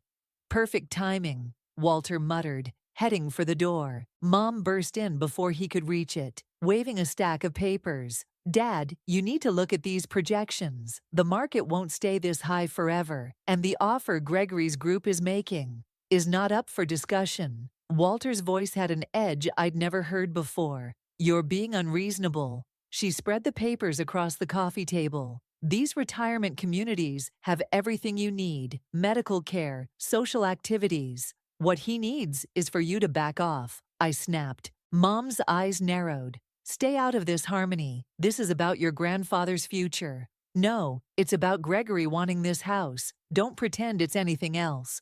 Gregory's investment group sees potential here, yes, but this is about taking care of family, like you took care of my college fund? Walter swayed slightly, grabbing the wall for support. Neither of us noticed at first, too caught up in our argument. That money is being put to good use, Mom insisted. Sophie's future.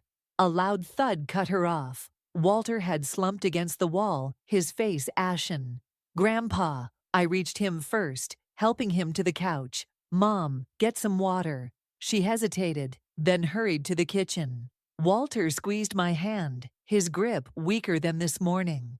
"I'm fine," he whispered. "Just dizzy." Mom returned with the water, hovering uncertainly. "Dad, this is exactly why you need more support. Professional care. What I need," Walter interrupted, his voice stronger, "is for you to stop trying to profit from my illness." The silence that followed was deafening. Mom's face went blank. That perfect real estate agent mask sliding into place. "I don't know what you mean." "Gregory's been calling doctors' offices," I said quietly, "asking about Grandpa's condition. How did he even know which doctors to call?" "Mom," she flushed, "he's concerned about family.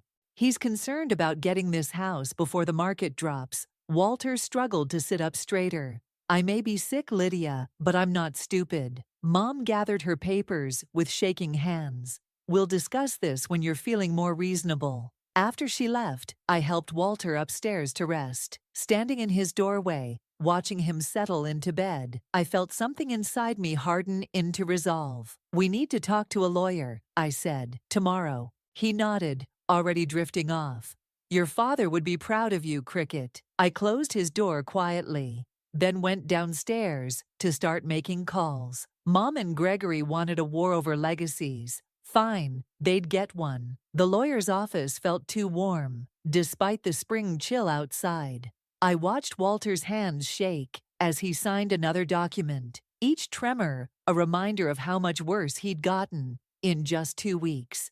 "This power of attorney ensures Harmony can make medical decisions if you become incapacitated," the lawyer explained, sliding another form across the desk. "But there's something else we should discuss." Walter nodded, reaching for his water glass. "Your daughter's fiancé has been making inquiries about involuntary conservatorship." The glass slipped from Walter's hand, water spreading across the mahogany desk like spilled secrets. "On what grounds?" I demanded, already knowing the answer. "They're building a case around his cognitive decline." The lawyer's expression remained neutral. "Your mother would be appointed as conservator, giving her control over his medical care and assets." Walter's laugh was bitter. "Including the house." "Precisely." The lawyer leaned forward. "Mr. Carter, I strongly recommend we file a counter-petition immediately. With your current diagnosis." My phone buzzed, a text from Sophie, of all people. "Mom says to check your email. Important about graduation." The email loaded slowly, each word hitting like a punch. "Due to your extended absences, your graduation status is under review. They're trying to stop me from graduating." My voice sounded distant, even to myself. "Mom's on the school board. She's using that to force you home," Walter finished. "Where they can control you too." The lawyer cleared his throat. "There's one other option, but it's rather extreme." We listened as he outlined the plan. With each detail, I felt something inside me harden, like metal being forged. "Do it," Walter said before I could speak. "All of it." The drive home was silent until Walter suddenly said, "Stop at the house. Grandpa, you should rest." "Please, Cricket." I pulled into the driveway of my childhood home, now unrecognizable with its new landscaping and modern fixtures. Mom's car wasn't there, but Gregory's was. "Wait here," Walter said, using his spare key to enter.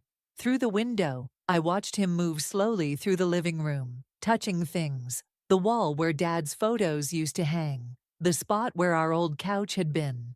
Gregory appeared from his home office, surprise turning to calculation on his face. Their conversation was muffled, but Gregory's posture grew increasingly tense. Walter's voice, raised just enough for me to catch, "Think I don't know what you did to your last wife's father?" Gregory took a step back, face draining of color. Walter emerged minutes later, looking exhausted but satisfied. "Take me home, Cricket." "What did you say to him?" "Just reminded him that old men often have interesting friends and good memories." He closed his eyes. "Your father wasn't the only one who knew how to plan ahead." That night, I couldn't sleep. The lawyer's words kept spinning through my head. mixing with memories. Dad teaching me to stand up for myself. Mom erasing him from our lives. Gregory's smug smile as he claimed our spaces one by one. My phone lit up with Mom's name. This rebellion needs to end.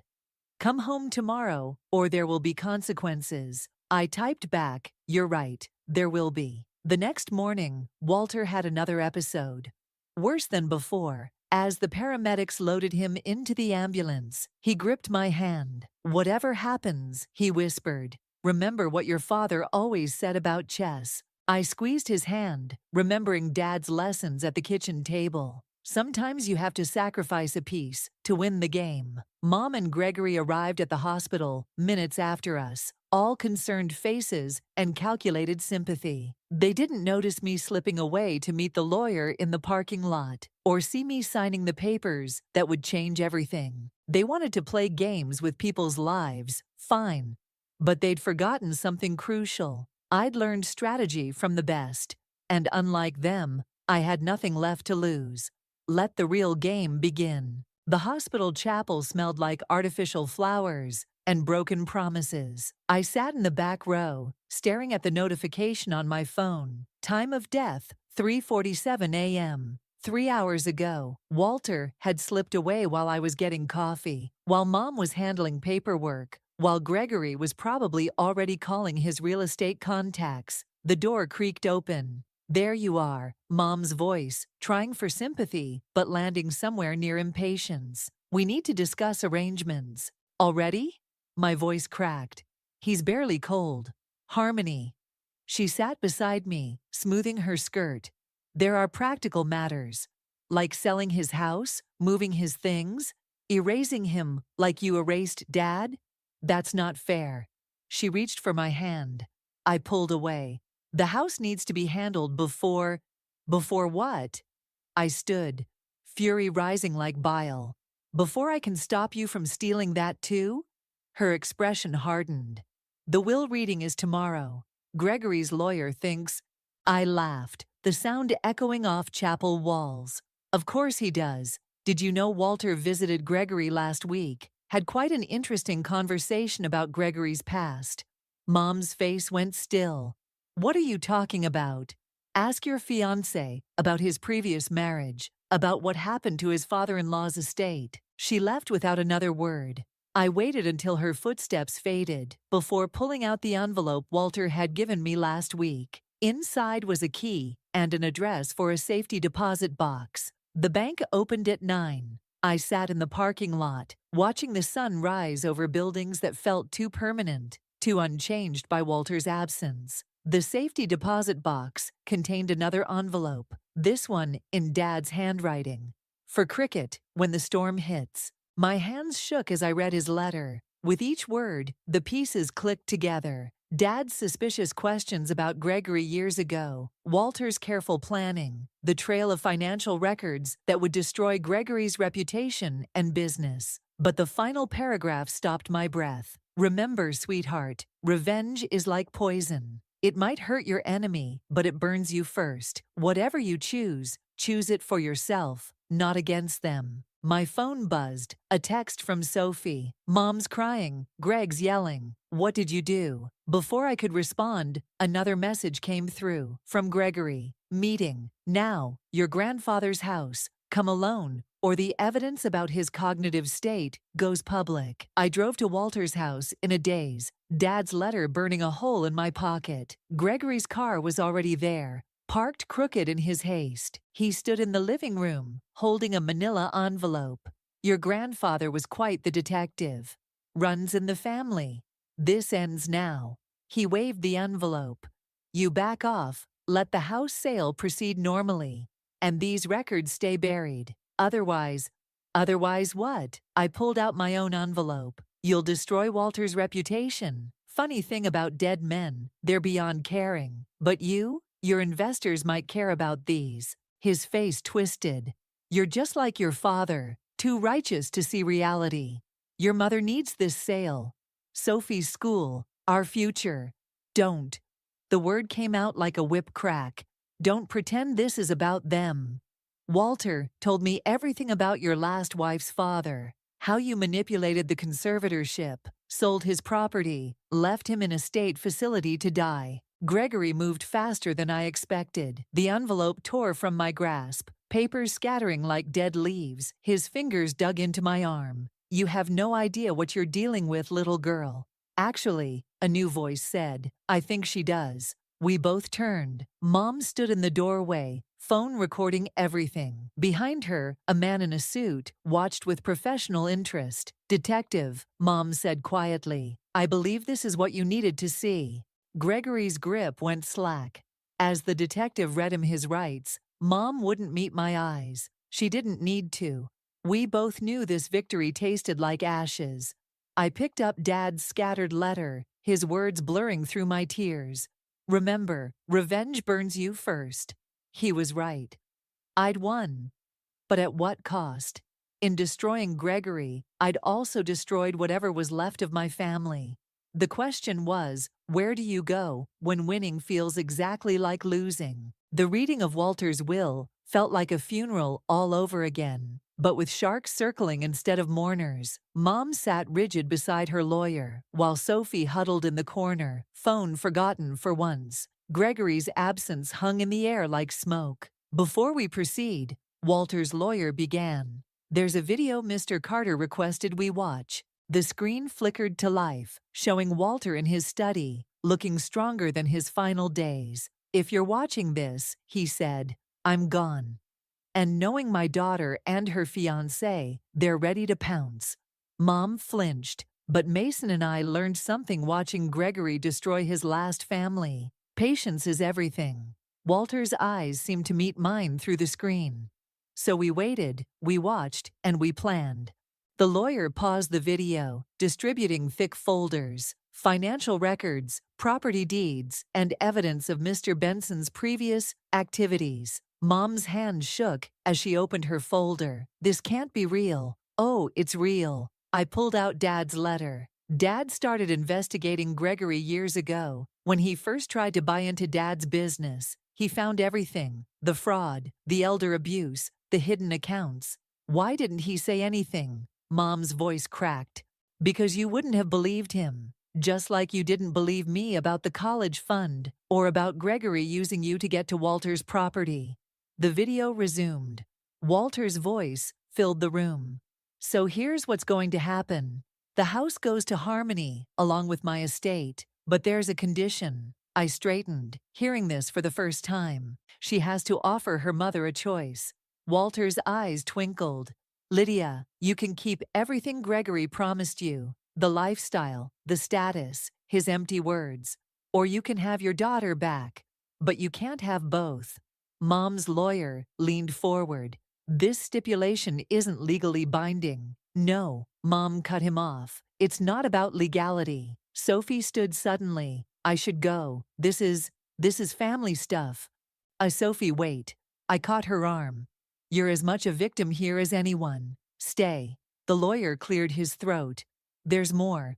Mr. Carter set up a trust for both Harmony and Sophie's education, separate from any other assets. Sophie sank back down, tears streaming silently. He what? Mom whispered. Because that's what family actually does, I said. They protect each other. They don't steal from their children or use them as pawns. I never meant. Mom's composure cracked. Everything I did, I thought I was building something better, something stable. By erasing Dad, by throwing away everything he worked for, by surviving. She stood, mascara running.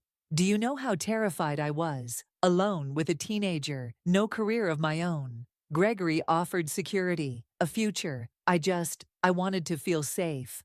And I wanted my mother. The words came out raw.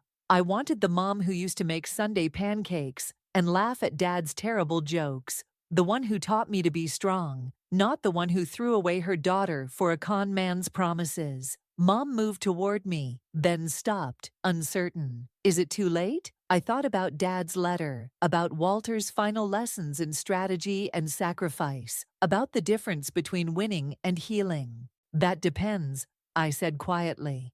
Are you ready to choose?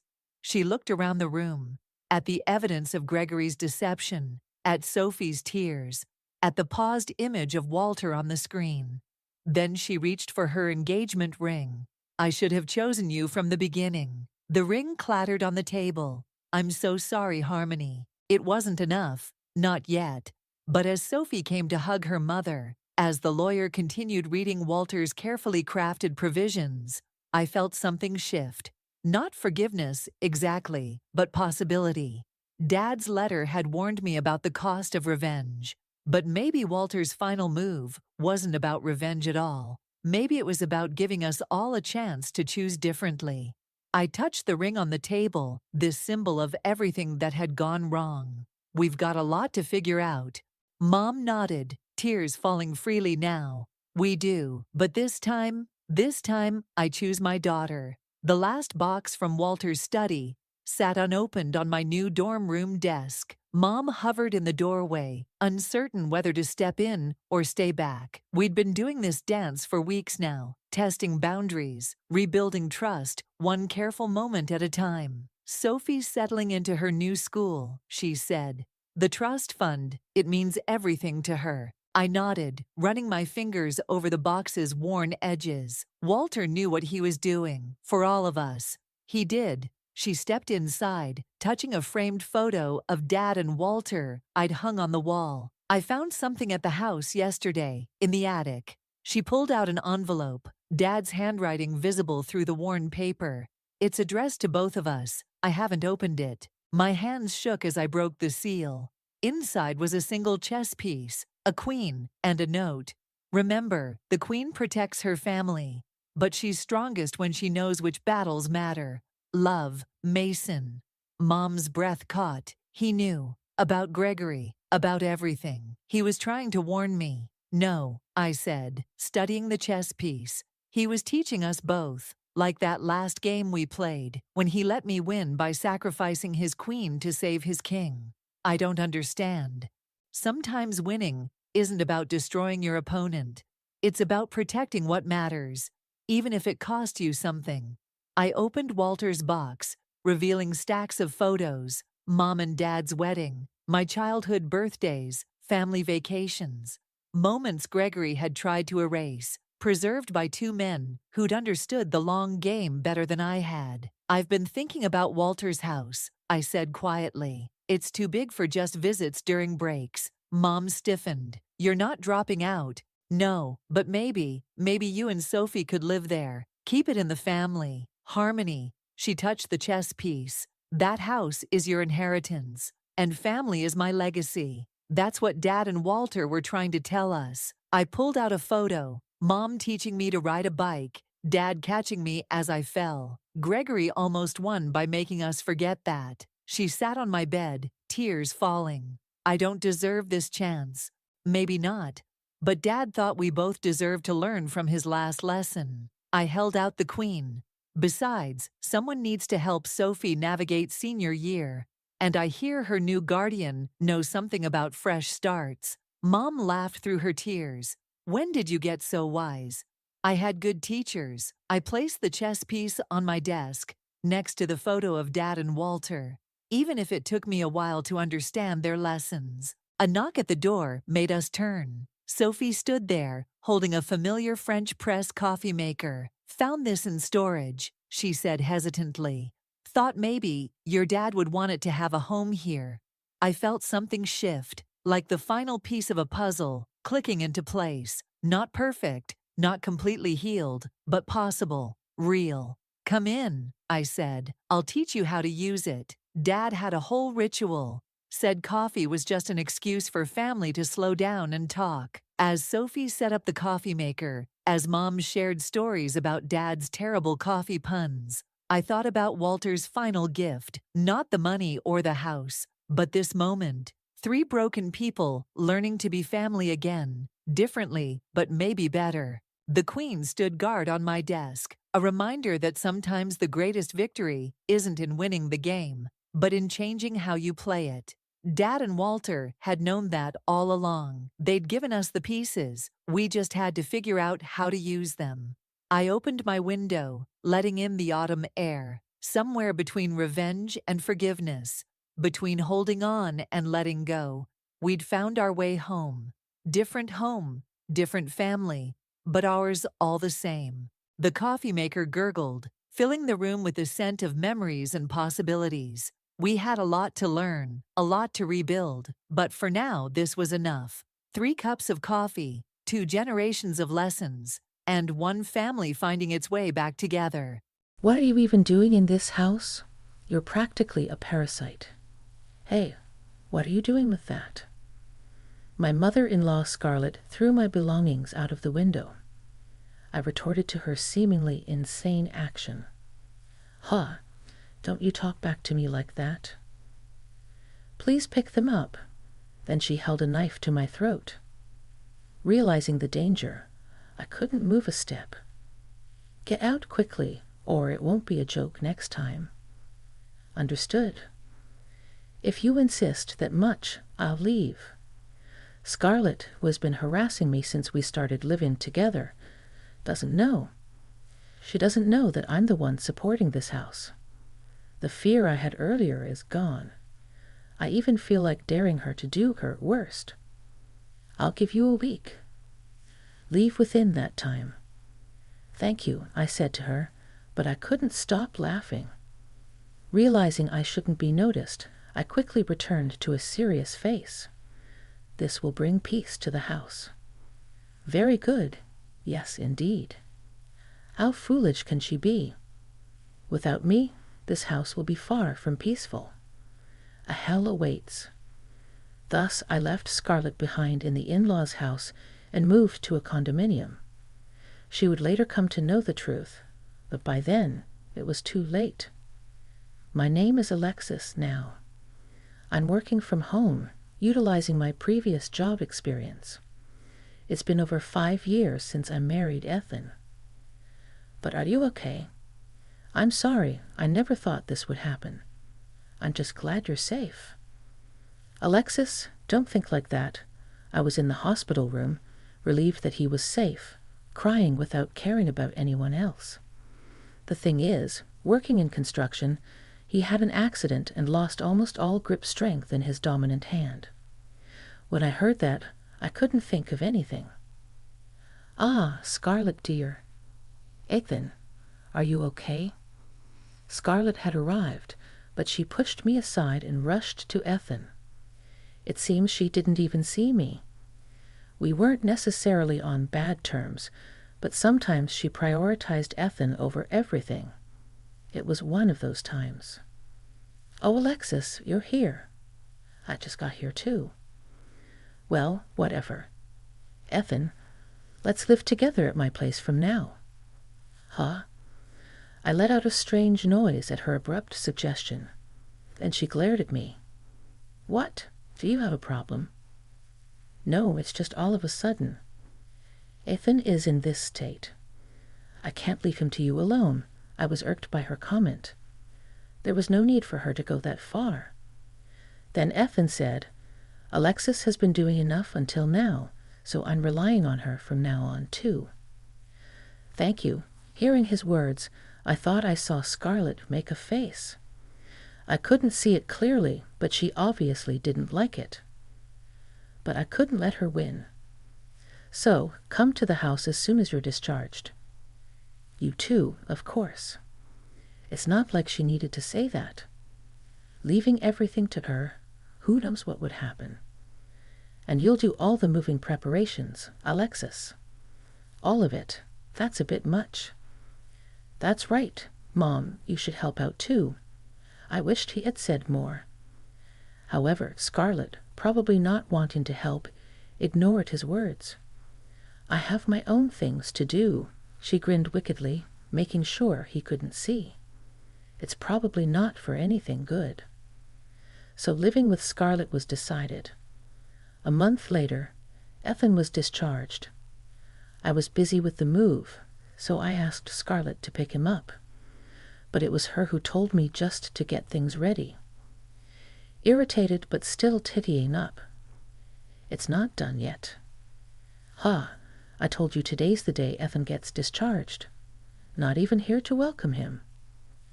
"That's because you said, 'Ethan, I told you right. This woman prioritizes herself over you.'" That's not true. I know her intention. She's trying to embarrass me in front of Ethan to lower my standing. But I'm determined not to fall for such an obvious plan. Ethan looked at me with a knowing, kind expression. Mom, stop that nonsense. Unseemly. I'm saying this for your sake. That's none of your business. Wait a minute. Scarlett, chasing after Ethan in a panic, was quite comical. It made me laugh out loud. Noticing that, she glared at me with a devilish face.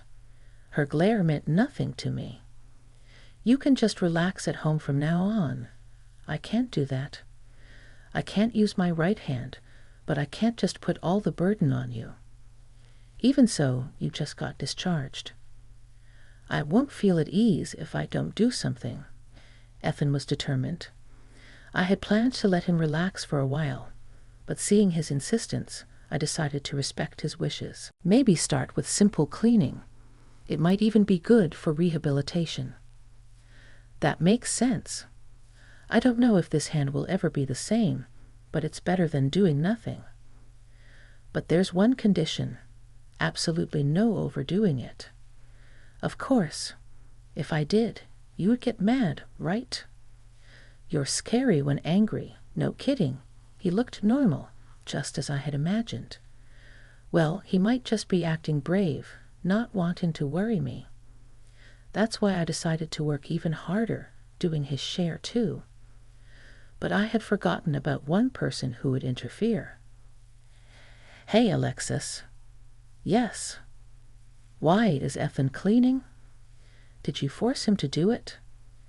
Scarlett only sees and judges based on what's in front of her. She has no idea of the thoughts and feelings behind it.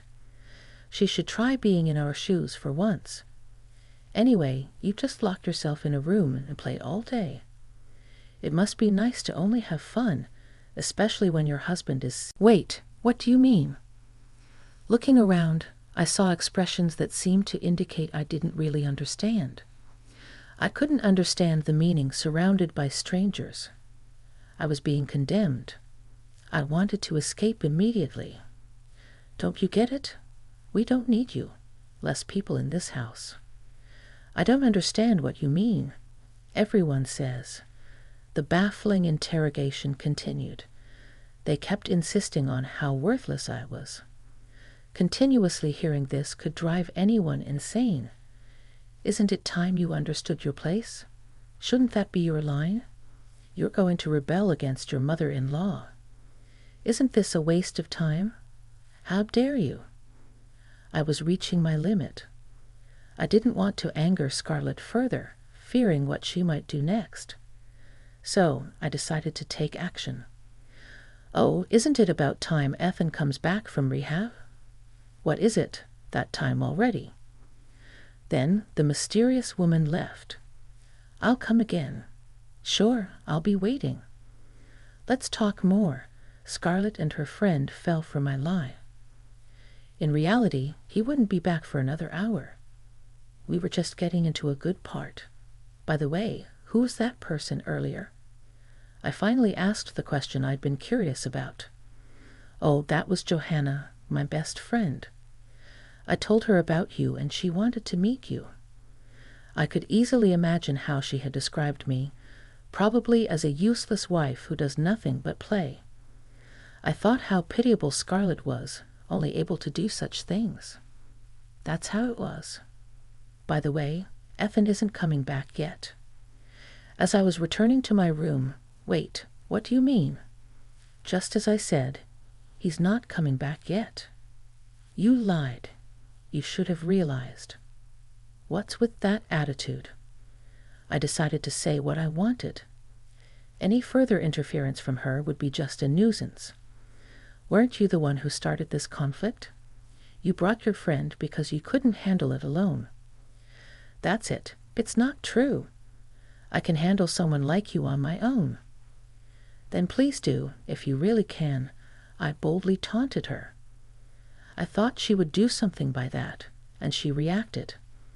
Apologize now while you can. I had no intention of doing that. Unable to contain her anger, She grabbed a vase nearby and threw it at me, just like the trash can earlier. I easily dodged it, having anticipated her move. I taunted her further with a laugh. "I'm home." Just then, Ethan arrived. Scarlett panicked. "Why now? You weren't supposed to be back yet." "Oh, sorry, what I said earlier was a lie. He was actually on his way back." "Why would you do that? It's obvious, isn't it?"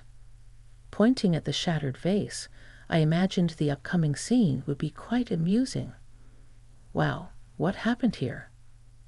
"Scarlett threw it at me. What's going on?" "Her friend visited us earlier, and then I explained everything to Ethan." He looked both amazed and angry. "Is that true, Mom?" "No, I didn't mean." "So it is true. Why did you do that?" "I didn't intend for it to go like this." Watching Scarlett about to cry from her son's anger, I felt like all my troubles had vanished. "Well, I have things to do." "Okay, wait a minute." Ignoring her, I went back to my room. I believed this would stop her from being mean to me in the future. I never doubted that. Since then, peaceful times followed. However, on that day, having stayed up all night, I ended up napping in the afternoon. "Then, sorry to wake you, but could you come here for a sec?" Understood. Ethan seemed unusually serious as I headed to the living room. I saw Scarlett there. What happened? "Look at this." On the table, there was a broken model kit. It was one of Ethan's hobbies, something he treasured greatly. When I came back, I found it like this. "Do you know anything?" "I don't know." I truly didn't recognize it. This model kit was usually in the former his father's room, but I hadn't been there today. But someone must have done this. I looked at Scarlett. She was the likely suspect. Then she laughed with an expression I had never seen before. It was as if she was possessed by a demon. Then I completely understood. Even if someone did it, I was out. "Remember I met you on my way back from Johanna's house?" "Well, yes. Also, I found this in the room." She was holding a shiny little object. "Is this an earring?" I checked my ears in shock. One of my earrings was missing. I thought I was defeated.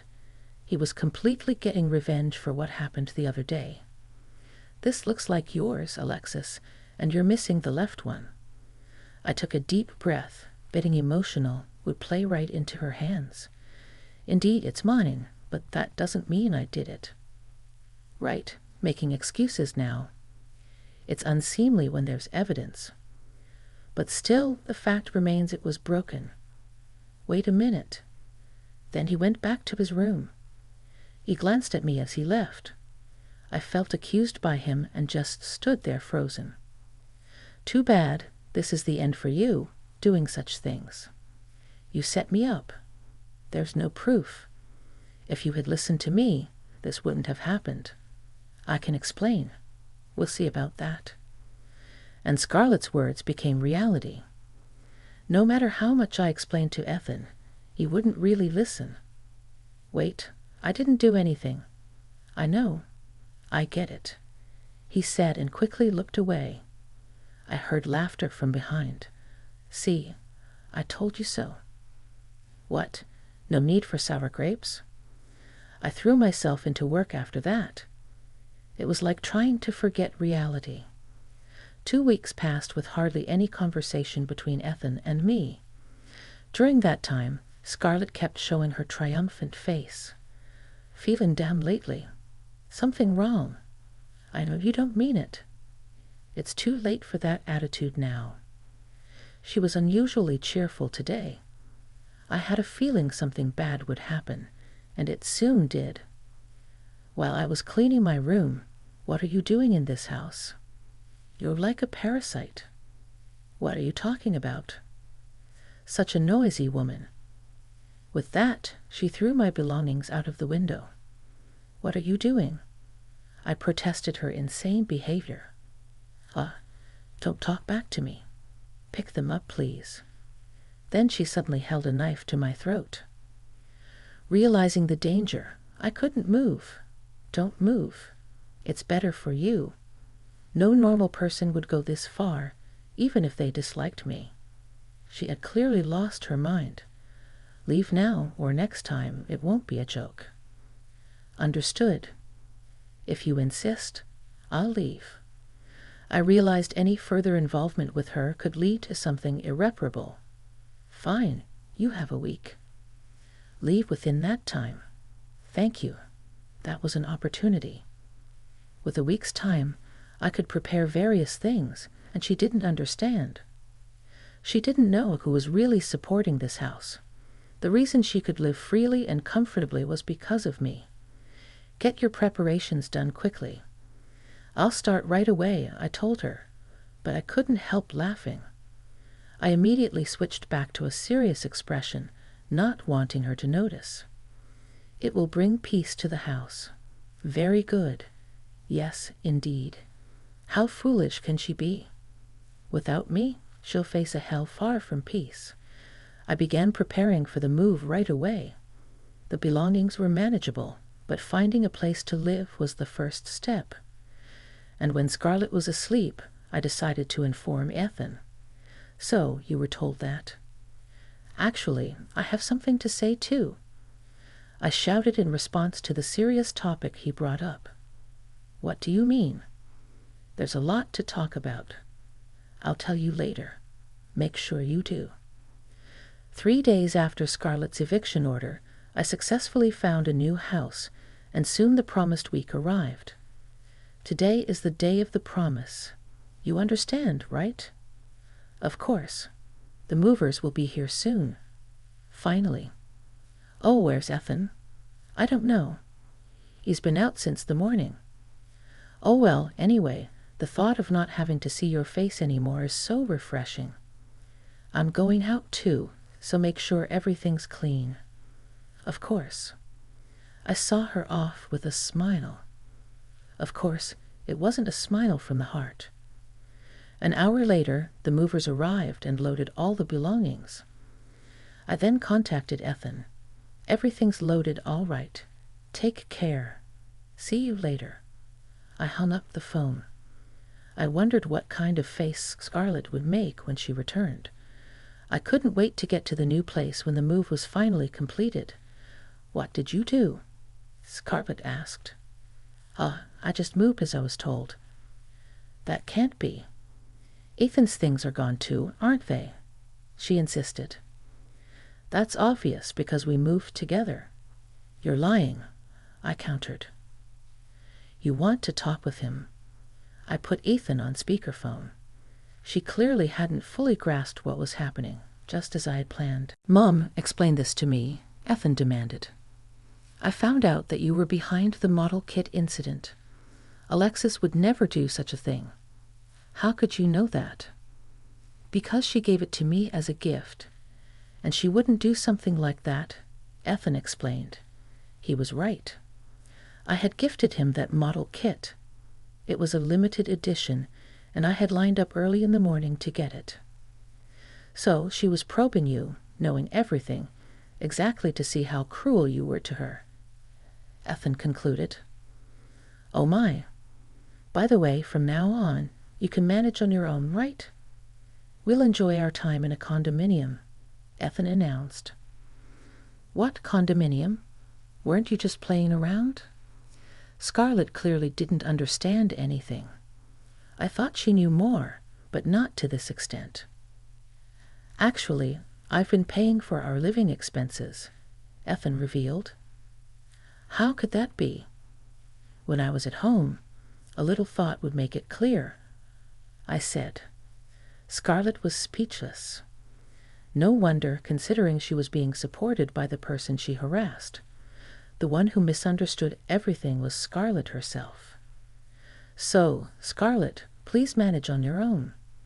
I'm not working, you know, Ethan stated. Without you guys, you chose to let go, Scarlett protested. It's not our problem. Let's both do our best from now on, Ethan said firmly. Are you abandoning your mother? Scarlett's desperation showed. I'm not doing that. We used to live separately anyway. Bye. Ethan hung up the phone. Both he and I felt refreshed. There was a time I thought we might get along, but I quickly forgot about that given how things turned out. It was her own doing. By the way, why didn't you tell me about Scarlett? I asked Ethan.